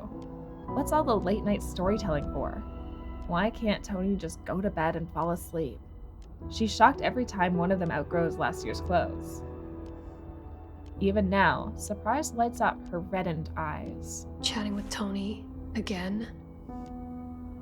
He needs to learn to fall asleep on his own. Tell him to brush his teeth and go to bed right now. At least that will put these toys to good use. Of course, Mom. Tony's almost asleep. Oh, today was so long, but cool. We cleaned up the chemistry room, then we went to the arcade center, and then I came back home. And then I came back home? Eva? Eva stops abruptly. Something's missing. Something crucial. But she can't remember. And judging by her wandering gaze, her mother still hasn't returned from the world of images, shades, and episodes of other people's lives, all captured on canvas. You know what? You're right. Tony ought to fall asleep without my chatter tonight. Good night, Mom. She doesn't even get a smile in return. It's as if her mother's emotions have been drained out of her like water from a shattered vase. Perhaps they've settled on her canvases instead, leaving not a single drop for real life. Year after year, her work has devoured her, turning her into a completely different person. Good night, darling. I think I'm gonna have a cup of milk and go to bed too. Mom going to bed? No, not her. Eva knows her mother will not go back to the workshop. Eva knows her mother will go back to the workshop soon. She won't fall asleep until dawn, completely exhausted, next to her easel. You know what I am gonna do? Is save the game. I just thought about it. I haven't saved ever. At some point I probably should. And I do know that things get a little wild here shortly, I believe. When her mother closes the door behind her, Eva picks up the cardboard phone and hangs it on the hook her dad screwed into the wall specifically to hold it. The cup hardly even touches Eva's hands when the string tightens again. Tony, go to bed. Mom just came and scolded us for chatting. Look at that cutie. You promised me a story about an arcade machine. Eva suddenly feels so exhausted that she can't fathom making up even the simplest story. Not even another yarn about the brave veggie kingdom she's stuffed his ears with ever since childhood to teach him to love healthy food. Crown of candy coated? As if she's inherited part of her mother's fatigue, Eva's eyes water from drowsiness, and her legs go weak. Eva doesn't want to upset Tony, but it's really late. They should have been in bed long ago, and there's no better weather for curling up under a warm, cozy blanket. But Tony isn't about to let her go that fast. For him, it isn't just rain or lightning outside. It's bloodthirsty creatures lurking behind the walls, and only Eva's voice can keep their shadows from seeping through the air vents or the cracks in the plaster. Go to bed, little one. I'll come up with 2 adventures for you tomorrow, I promise. Tony wants to protest, but the offer is too tempting. Sometimes he begs her to make up new stories about his favorite characters, but he mostly listens. 2 whole stories waiting for him the next night? That feels like a fair trade for one night's peace. Besides, the thunder has already stopped splitting the sky, and now only the rain is rustling softly against the roof and grass outside. Okay. Sweet dreams. Cute. She puts the cup away. Her eyelids seem instantly heavy, but strange thoughts still occupy her mind. Not even bothering to put on her pajamas, Eva collapses onto her bed and presses her cheek against the pillow. Today was really long and hard. Today really was long and hard. So much happened. The outburst in chemistry class, cleaning, walking along Riverwood Park with her friends, the shopping square, an arcade center. But what was next? There's a blank space in her memory between the arcade center and coming back home. Fragments of phrases, merry, beeping music, a flickering light, and clouding it all a black and white haze. Her lethargy evaporates. Eva rolls onto her back and stares at the ceiling. Something else definitely happened. It's true, girl. But the memory keeps slipping away, getting lost. Something important happened at the arcade center. It's clinging to her and her friends like a parasite, stubbornly pulling them into the darkness engulfing Riverwood. Of course, the old town's been keeping the secrets of many generations. The ghosts of the ancient church Eva's grandmother told her about. The cursed coin, the bodies buried in the foundation of town hall. Sorry, what's happening? I feel like I was focusing more on like getting the words out than actually paying attention to them, but halfway through I started going, sorry, bodies? Okay. In this town that we live in, there are ghosts, cursed coins, and bodies buried in the foundation of the town hall. Yeah. No, of course. Oh, but of course those are just legends. No evidence of them have ever been found. Yeah. No, for sure. She just needs to remember how she, Ashley, Brian, and Michael stepped into the arcade center, and then she hears a silent rustle next to her. The makeshift phone is crawling along the nightstand. Eva just manages to catch it before it falls. She quickly presses the cup to her lips. Tony, you're still awake? Oh, fuck. Ah! A sickening, ear-splitting screech is the only response. God, I'm such a baby. Astonished, Eva can hardly suppress her scream. Thank you. That sounds just like the electric timer in the art workshop attic. Her mom set it up so that the jarring sound would distract her from her work every 3 hours. It reminds her that there are other people living in the house who she should spend time with. But why was that shriek next to her baby brother? She doubts Tony took the timer to his room. Oh no. Eva hurries into his room to check on him. The bed is empty. Eva throws up her hands. Tony rarely leaves his room at night. He always leaves a cup of water or milk on his nightstand before bed so he won't have to go to the kitchen, and he would have passed Eva's room if he'd gone to the bathroom. If nothing else, she definitely should have heard his footsteps. There's only one other place where Tony and her mom's alarm clock could be at the same time. It isn't something he normally does, but she can't think of a better explanation. What a silly boy. Why did you go to the workshop? He should know better. He'll have bad dreams if he looks at Mom's paintings.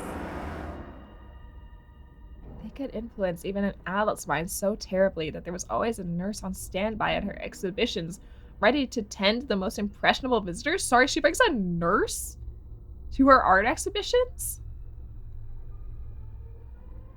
The thought of what Tony might see there horrifies Eva. She remembers how Ashley tossed and turned, unable to sleep after visiting the workshop during a sleepover, how she had complained about nightmares afterwards. If her brother sees those paintings, she'll be up all night distracting him from anxious thoughts. As for the next day, not even 2 stories will be enough. Tony, what's up with the radio silence? Not a single sound comes from the other side of the toy phone. Eva doesn't like it when Mom scolds her, and she likes it even less when the one being scolded is Tony. And her brother is 110% going to be punished for going to Mom's workshop without permission. Eva creeps into the hall and peers around carefully. Only now does she notice that the string leads towards the attic entryway. It's hard to discern on the first try, as it's lying right in line with the baseboard. Eva timidly passes her parents' bedroom and hesitates by the stairs leading up to the 2nd floor. Even there, a few of her mom's paintings, unpleasant to look at in the dim light, are hung on the walls. Oh, like that one. Eva's used to them, but Tony still rushes past the hall, sometimes shutting his eyes tight. Once again, I'm kind of having trouble remembering exactly how this is all going to go. The script that I got had kind of all the different branching paths like written out sequentially. So it would be like if we're in Act 5, you would have like Act 5, and then you'd have like 5.1, 5.2, 5.3, 5.4, and then go back to just like the 5. So I know there are like different things that can happen in here, but I'm having trouble now, like, and while I was recording as well, like understanding the full like through line of the story. So that's why I'm excited to play this and figure out what's actually going on. But yeah, I'm just trying to remember like what I think is actually going to happen in here based on how badly I messed up the arcade game before. Their father had been planning to take them down or move them somewhere else, but it doesn't want to upset his wife. He has no idea how to bring it up. So the image of a woman pressing her palms to her face is still standing in the corridor with white eyes. Yep. A black silhouette fits on the left side of the stairs. A black? Oh, this. It's very dark. Eva presses the cup to her lip and whispers. Tony, go downstairs while Mom's in the kitchen. Alright, I'm coming up, but if Mom catches us both, I'll get in trouble first, and I'll have every right to be mad at you, Tony. Who knows? Maybe you won't be getting an ice cream this weekend.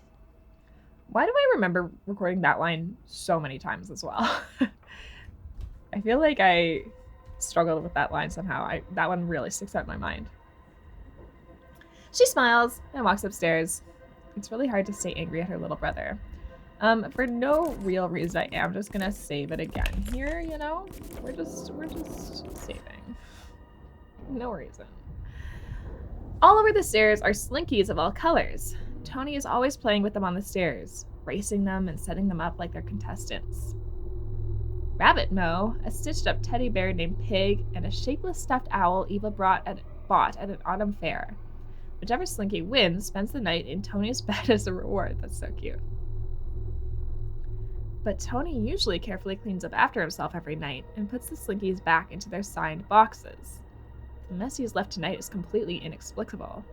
See, this is where I'm like, I wonder if we won that slinky at the arcade, if there's something here about it. And Tony isn't on the stairs. The phone string is laced through the gap under the door at the top. What does it say?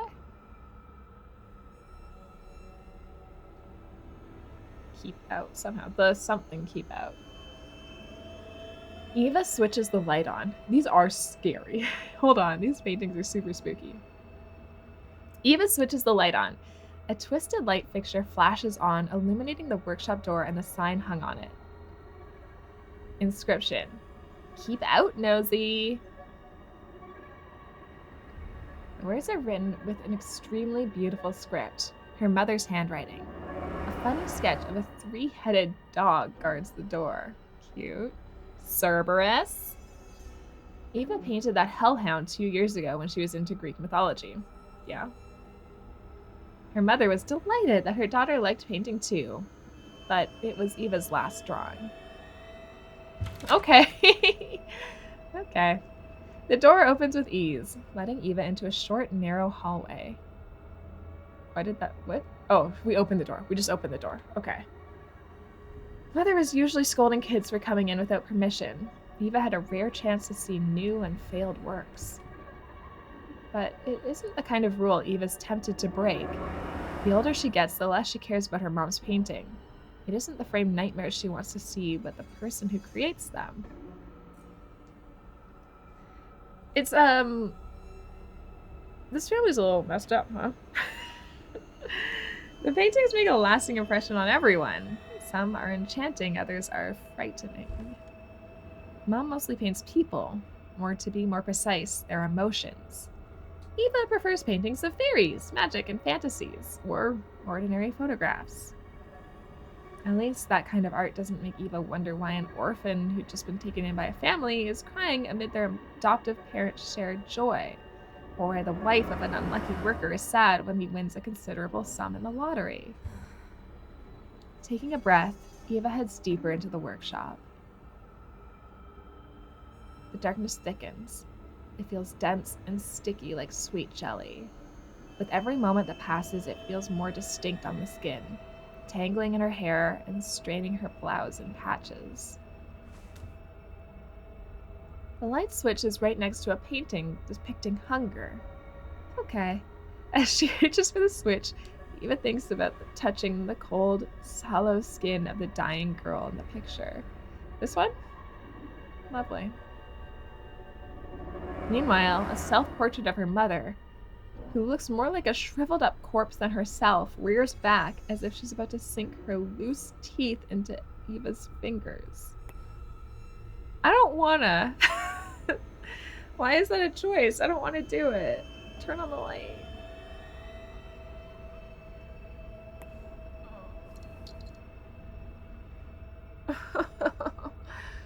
The lamps flicker frantically, choked by the darkness. Dad promised to fix the wiring a month ago, but so far he's only opened the breaker panel. Perfect timing. Okay. Eva mumbles aloud just to hear the reassuring sound of her own voice, and to attract Tony's attention. Though her brother isn't naughty, sometimes he hides and waits for someone to find him. But only ever in his bedroom or Eva's. Why in the world did he go to the workshop this late? Oh, I wish it was brighter. I can't see anything. Eva begins to coil the string around her hand. The hope that it's all just a dumb prank or a silly, childish game shields her from her darkest thoughts. And yet, Everything feels strange. Wrong. It's nothing like what she's used to. She wants the game to end with a stupid cry of boo from around the corner. Tony must have hidden behind some old canvases or the curtain. There's nowhere else to hide in here, so finding him will be a piece of cake. I also remember recording that line a lot. I feel like it's another one I struggled with. In the darkness, she trips over one of the paintings. Damn it! Overcoming her unease, Eva realizes she's angry. At Tony, at Dad, at Mom, at house, that wretched workshop where you can't even take a single step without tripping over some nightmare. It's like the frames, the rolled up canvases, and the stools are all throwing themselves under her feet on purpose. I don't wanna. In the void, oh my god, it depicts a broken woman who's lost her baby in childbirth. The heartbroken mother has sunk to the floor, wrapping her arms around her stomach. A pool of blood is spreading beneath her. Okay. Such works are especially successful at exhibits. Once her mother even took her art to a personal show in Indianapolis. Apparently that's why she's been painting more and more. Sadness, pain, and tragedy of an ordinary person resonate with most of her audience. The old fisherman. It's a silhouette of an old man on a pier. If you look closely, you can see that he has neither fishing rods nor other gear, only a single knife. Oh, I can kind of see it. It's covered in blood. The water around the old man's feet, disappearing into the lake, has a crimson hue. Yes, I can see it. Lovely, lovely. The fish have fed his family for years. Maybe he's decided to return the favor? Huh? Huh? Okay. The Nameless. An unfinished work. A happy woman's carrying a puppy wrapped in sheets. Suddenly, Eva realizes there's something wrong with the paintings. Her mother usually paints people's features and facial expressions in intricate detail to convey the most valuable aspect of her art, emotions.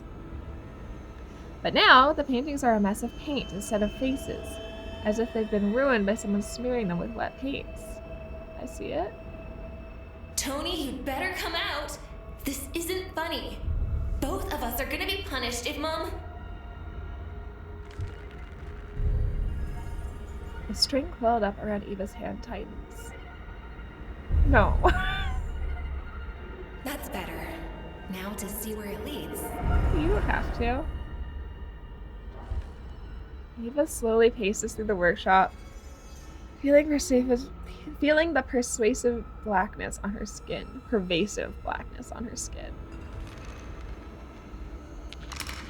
Nameless. Oh my god. Unfinished and spoiled paintings stare at her from the corners, wall hooks and slopping shelves like abandoned children.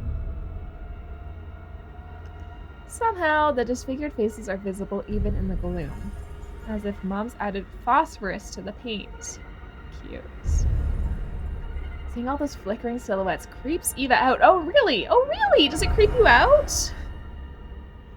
The fear crawls under her skin like hundreds of insects. It bites into her bones with its icy teeth and sucks out the heat.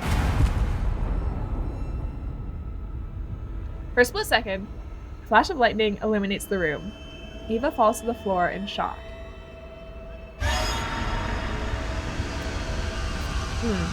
And we're just gonna, once again, save here just quickly.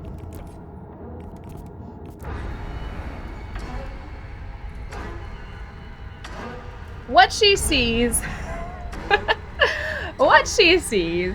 defies any logical explanation. The string, vibrating with tension, leads directly into a thick darkness clad in a gilded frame, like a pool of dark water swallowing the toy. The easel stands in the very center of the room, though Eva could swear it wasn't there a moment ago. It feels like the unfinished paintings on the shelves are closing in, the painted figures patiently staring at her.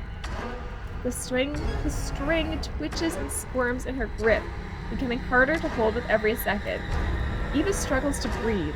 Fear floods her body, tightening around her limbs and tangling her thoughts. She hesitantly raises her eyes and looks deep, into the inky black painting. Instantly, a wave of cold air washes over her, and a spray of tiny droplets hits her face. A bitter, biting wind blows from the bottomless canvas, its gusts carrying an icy drizzle. The painting absorbs the light cast from the window. Eva stares in horror at her hand as the ill-fated string cuts into it. For a second, she's tempted to get rid of it, to chop it off with a knife. But what if it's the last thread connecting her to Tony? She dares not approach the painting. Doubts bombard her as the sticky fear muddles her mind. Stay or run? Sorry, what you're telling me, my baby brother is in that painting? I'm not leaving my brother. Okay, sorry, I just got an achievement called Are You Sure? Which doesn't feel great. Eva gently pulls on the cup. On the other side of the painting, someone or something pulls the string frantically in response. A plea for help, defenseless before an unknown threat. Despair saturates every movement. Once she promised to protect Tony from any danger, real or imaginary. And until tonight, she's never broken that vow. And Tony promised never to let anything happen to Eva either once he grows up. Though she can't see or hear him, her thoughts reach out to him, to their happiest moments together. Warm memories of Tony's childhood pop into her head, shielding Eva from the impending madness. Oh, their ecstatic father announcing that she's gonna have a little brother.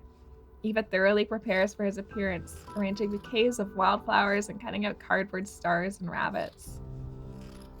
Before getting to bed, she dreams of how they'll rewatch the never-ending story together. The baby arriving. Oh, cute! Joyful and bright, as if from a fairy tale world. He laughs in his cradle, looking up at his sister. He sticks his hand out and grabs Eva's, his tiny palm clutching her fingers surprisingly tightly. Aww, playing together among loose snowdrifts magically driven in on Christmas Eve. Tony tires quickly and constantly falls, his blue boots lifting up into the sky. He whimpers, but Eva picks him up and carries him on her shoulders. He laughs and hugs her with warm palms.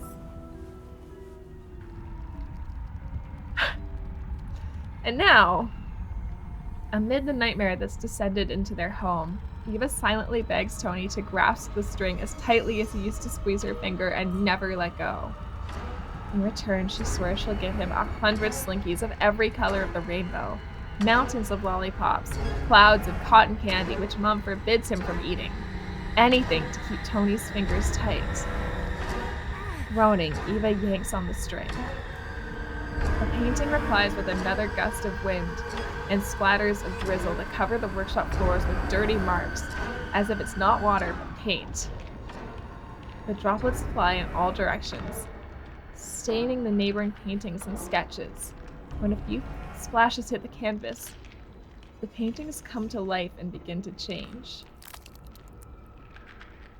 The young and the old men and women, already frozen in unimaginable poses, are losing their natural appearance. Their arms grow longer, new joints contort their fingers, their legs bend in the wrong direction as if they're locusts, and the faces... What was a shapeless mess a moment ago is now morphing into mutilated features. They look like careless sketches, distorting the emotions Eva Mother intended to depict, revealing them from another, previously invisible angle. Eva tugs the string hard. She puts everything into it. Her desperation, love, and fury at the nightmare swallowing their home into its bubbling depth. Whatever lurks on the other side of that canvas, it will not take her baby brother. She has always protected him, always saved him from nightmares, and she is not about to let anyone hurt him now, no matter what monsters, real or unreal, come crawling out. I won't give him up. Never! And her mother's collection of black pearls surrenders. The disfigured people in the paintings curiously observe what's happening. perhaps even delighting in her struggle. But Eve is afraid that if she looks back, she'll lose her mind. She takes one step forward, then another. The otherworldly wind gusts make her sway, dousing her in the pungent stench of paints and solvents. It knocks the wind out of her. Her heart almost stops, skipping a few beats before hammering against her chest once again. Her shirt is soaking wet, growing tight and uncomfortable. Sweat pours off her face and freezes on her cheeks.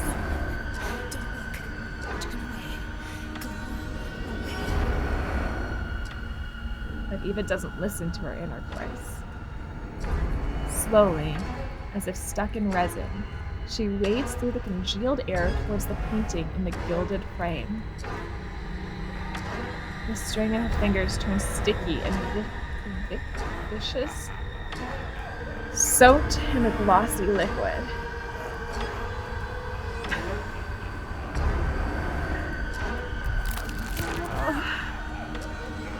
Something heavy attached to the opposite end slips across the floor. Eva's mind wails and begs her to turn away and run, to shield herself with the door, but she just can't. The mysterious patch inches closer. Her fingers touch something soft, wet. Strands of the disturbing substance cling to her hands. Hair. It's heavily smeared with scarlet.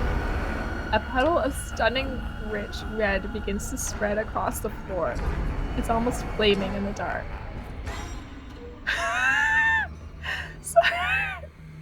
Sorry?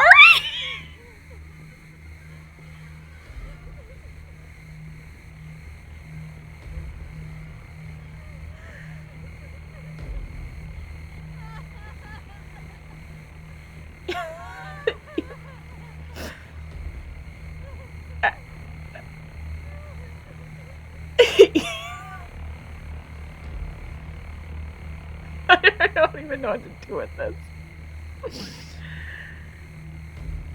Eva collapses to her knees and wraps her arms around the decapitated head of the kindest and most innocent human she has ever known.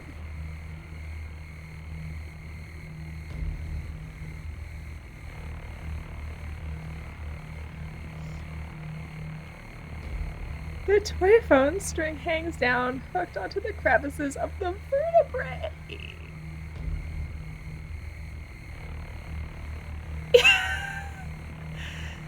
It looks like someone has ripped the head off his body as easily as tearing the cap off a ballpoint pen. Tony's eyes are as cloudy and empty as a fish's. His mouth is frozen in a death wail. Black blood oozes from his nostrils. It's unimaginable, cruel, unfair. No world can be so brutal as to let something like this happen. Not even in the stories. Not with Tony. Not with her baby brother.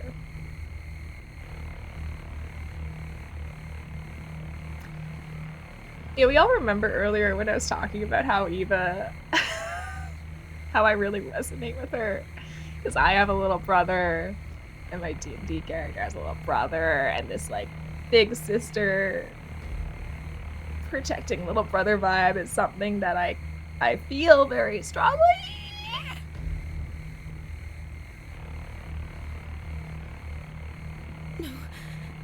No way.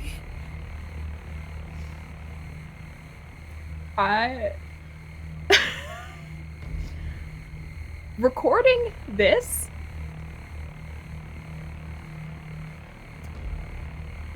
hurt me. Really shocked me. I think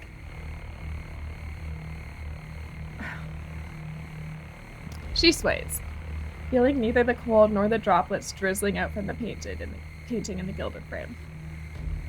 So this bit as well. I actually was filming, like I was saying, we were recording for like social content. I was actually recording when I filmed this scene. Originally. I I'll put the video in here. No, don't look. Turn away. Go away.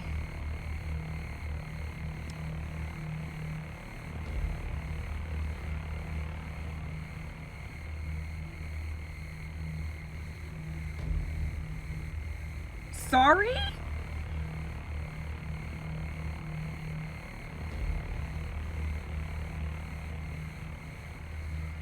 Sorry? What's happening? So genuinely, I had just been like, wow, I'm gonna save him. I'm not running away. And then it just goes so wrong. This can't be happening. It's hypnosis, hallucinations, black witchcraft, or someone's imagination. Authorial intent.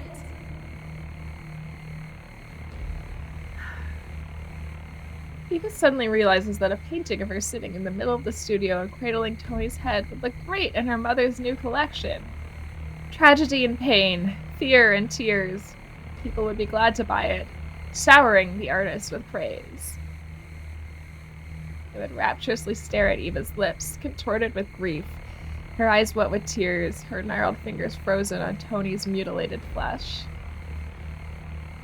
They would admire her expression, warped with torment and tension so great that she felt like a weary old woman trapped in a child's body.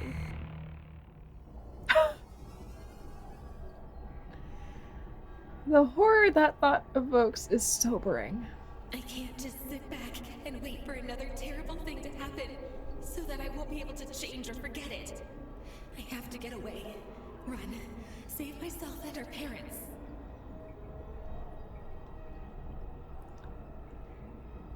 Many of the heroes that inspire Eva so much had tough challenges. It always seems impossible to defeat hordes of creepy creatures, escape an insidious trap, or cheat death. But if you don't retreat or give up, if you make progress towards your goal, no one can. A flash of lightning floods the room, followed by a shuddering thunderclap. Reality is a lot different from fictional stories.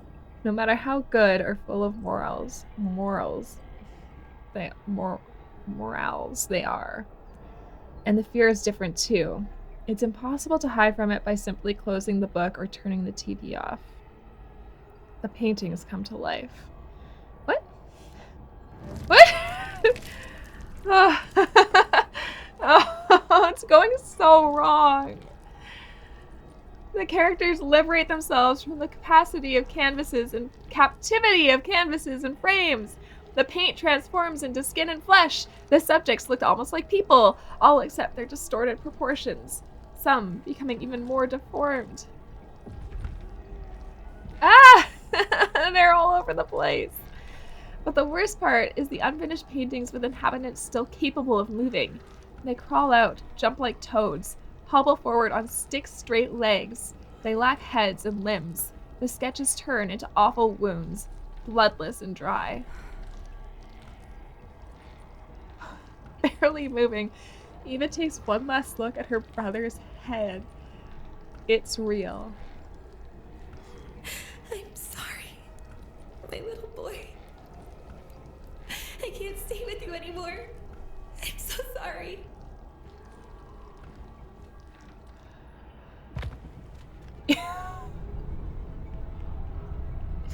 Eva drops the head and slowly gets to her feet. The paintings in the gilded frame now reach all the way to the ceiling. The wind and splashes of thick blackness have ceased sloshing out of it. Instead, brushstrokes start materializing amid the inky, impenetrable abyss. Part of me does want to go back and play through the other option here. If I don't pull his frickin' head out of that painting, what happens? But I think we're just going to finish this. We're just going to do this playthrough. Someone else playing this game, make the other choice. Tell me what happens. Crimson and gray, a little white, green, and buckets of red. Eva steps back. She knows exactly who will be in this painting. Don't you dare. Whoever you are, don't you dare.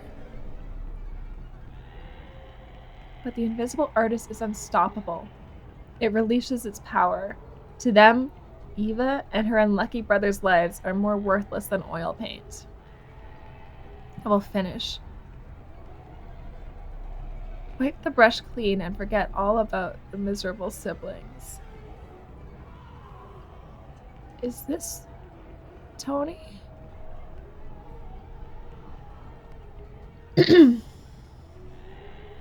Just a little time, and a dozen heartbeats seemed to have come by. The canvas revealed a small, headless, skinny body, tightened into dirty pajamas. Dead Tony in the middle of the workshop.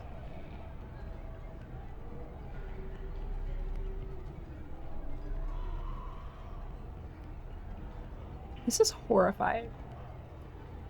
And when I'm recording, I don't see any of this, right? Like, I just have words on a page. This is so scary. But he isn't centered. It's missing a detail. Next to him, there's just enough space for one 14-year-old girl. Oh. Maybe she'll be mourning. Maybe she'll be a bloated corpse, unable to escape the workshop alive. Ah!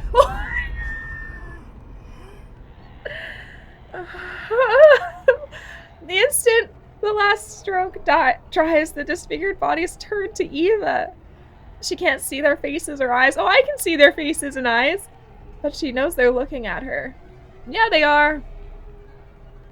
What's up here? What's up here? What's happening? The bodies lurch forward. To her, they bury her forever in a coffin of canvases and paints. Can we go? Can we leave? Yeah. Eva shrieks so loudly that her cry should wake not only her parents, but their neighbors as well. But the house only answers with silence. The girl rushes to the workshop door, but it's jammed shut, and the handle won't budge. Yeah, push down the handle! Shadows slither closer. They don't make a sound, but from her periphery, Eva can see a revolting crowd of revived characters. They're in no rush. They know Eva has nowhere to run. Now it's their home, their exhibit, and sooner or later, the magnum opus will be complete. Please push down it harder. The door surrenders and slams into the wall behind it. Eva flies downstairs and pauses in the hall, sucking in a deep breath. The world in her eyes ripples and fades away as if distorted by television static. Dad! Daddy! The scream sinks in the emptiness of the house like a stone falling into a deep well. No echo, no response, not even a ripple. Only a deathly silence. Help me, Dad!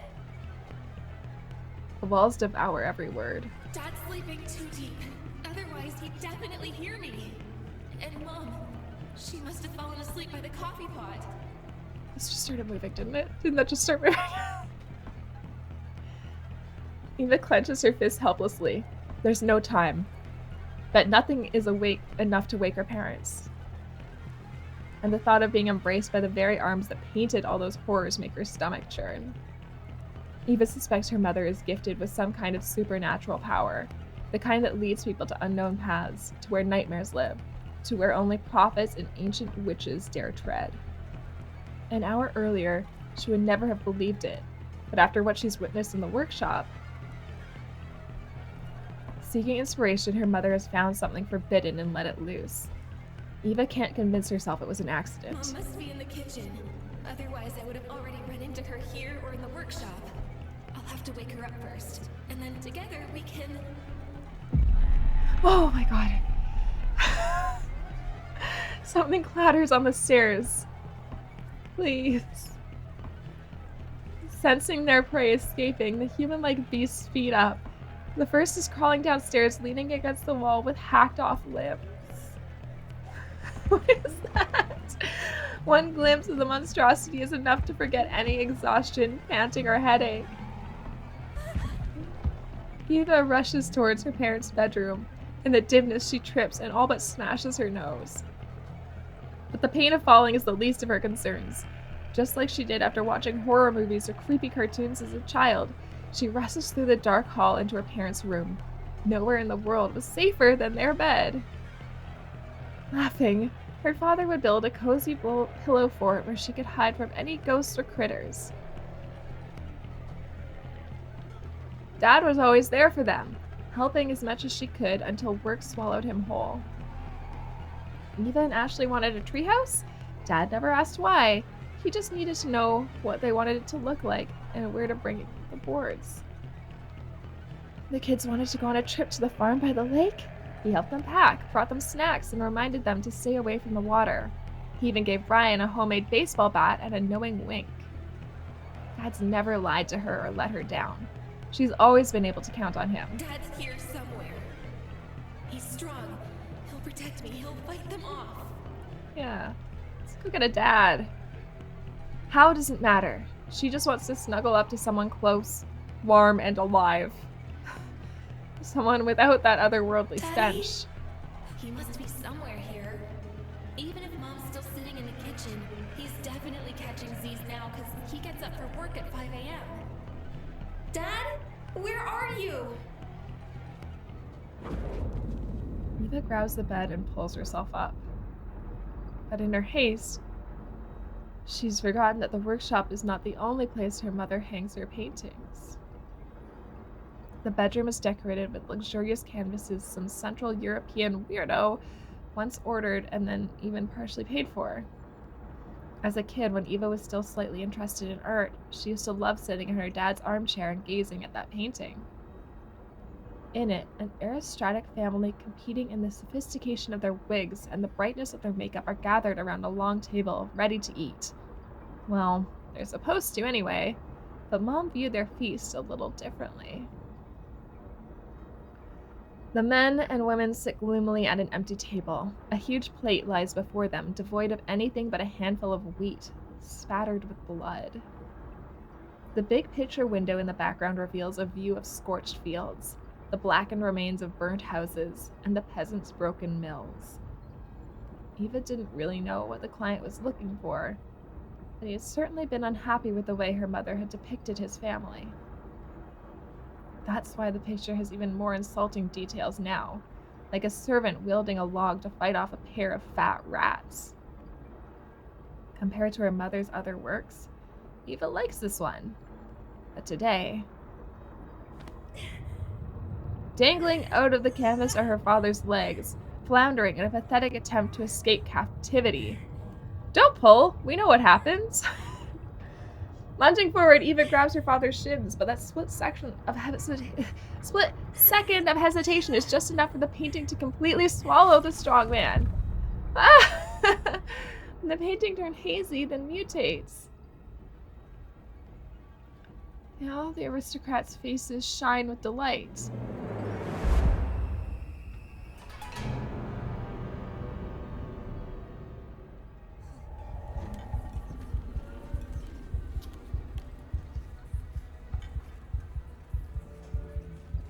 On the table, nauseously seared and shrouded in a baked crust, lies Eva's father, who fits perfectly on the enormous plate.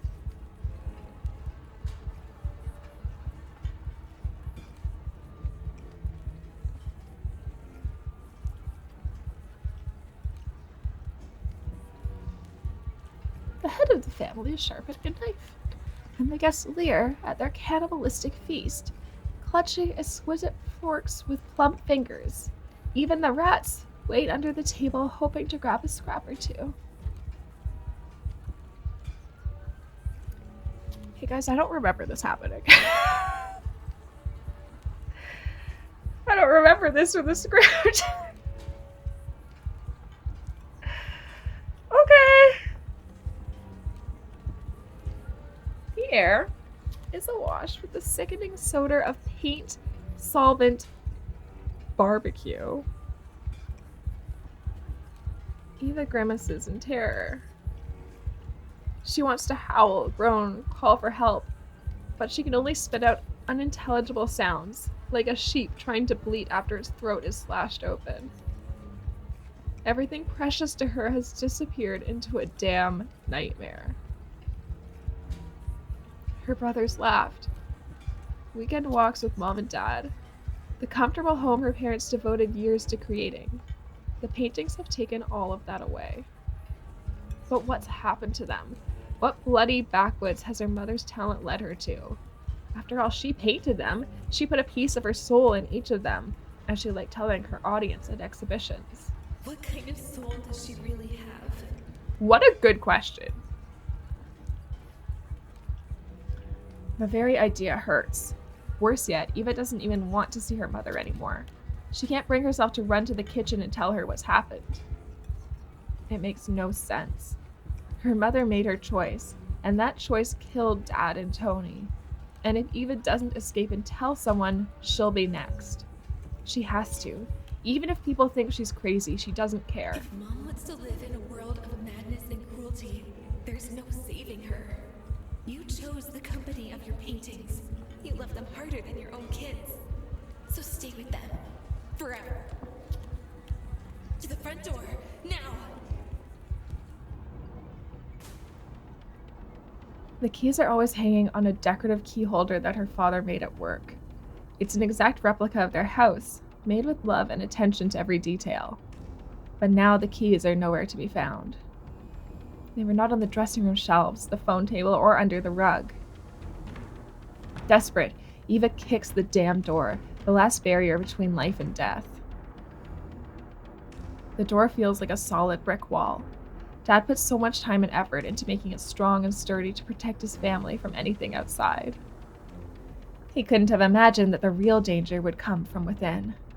Now that very same door is sealing Eva inside a house of nightmares. It won't budge! No! Am I never gonna get out of here?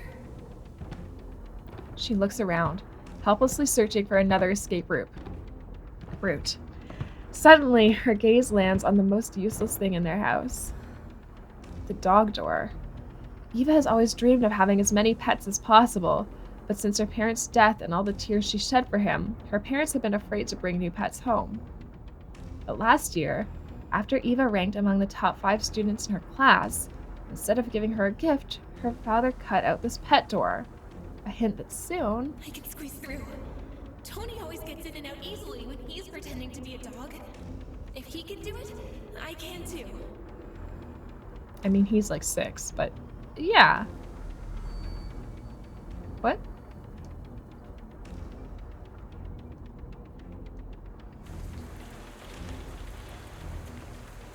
Eva drops to her knees and crawls to the door. It's hard to squeeze her whole body in, so she puts her right hand through and pushes with her legs. Yes, just a bit farther now. The smell of rain-soaked soil and pavement hit her nose. The rain relentlessly lashes against the porch and the roof of the car that's parked by the garage, gathering in murky torrents in the gutters. The air feels damp and clean. No trace of the workshop's suffocating stench. Even the night seems surprisingly bright. Paintings and painted monsters have no place outside. If they dare follow her, surely the rain will finish them off, dissolving them and smashing them against the pavement. Now, head through. Push again. She's no more than a foot away from salvation when she feels a vile touch. Something wet, sticky, and hot wraps around her left wrist. The air fills with a suffocating smell of paint and solvent, but they're quickly blotted out by the reek of a large, sweaty body. The monster's grasp holds Eva firmly in place, not permitting her to move so much as an inch forward. Sorry, what monster? She clings to the half-open dog door and spins around.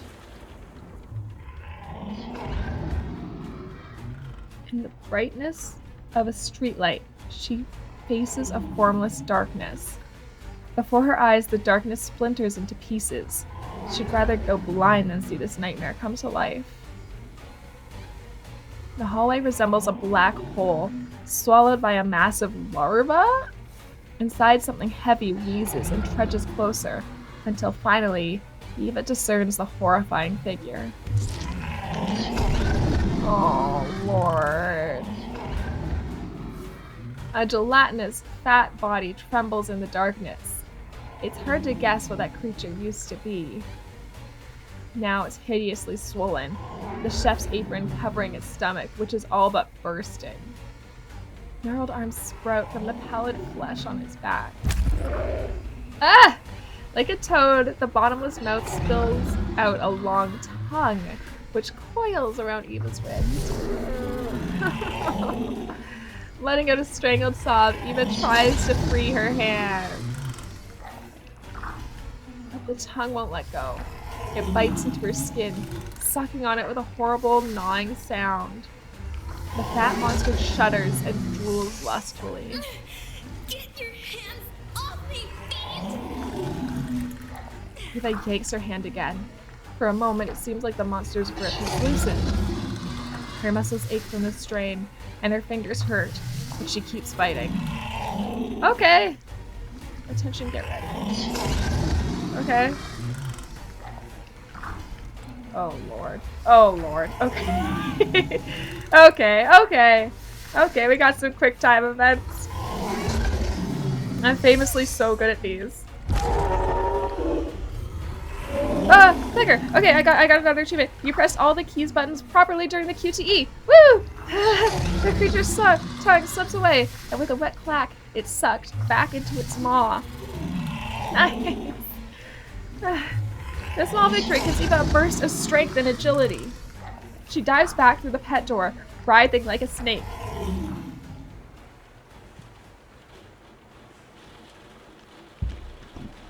And slides outdoors.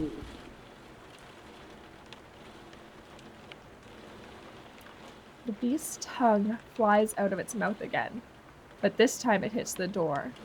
The monster howls and flounders in a helpless rage. But Eva can't see or hear it anymore. The rain shelters her from the nightmare of the place she once belonged in. Then the world dissolves into static noise, flooding her eyes and blurring her vision. Sorry? A moment later, Eva is back in the shed, staring at the rippling screen.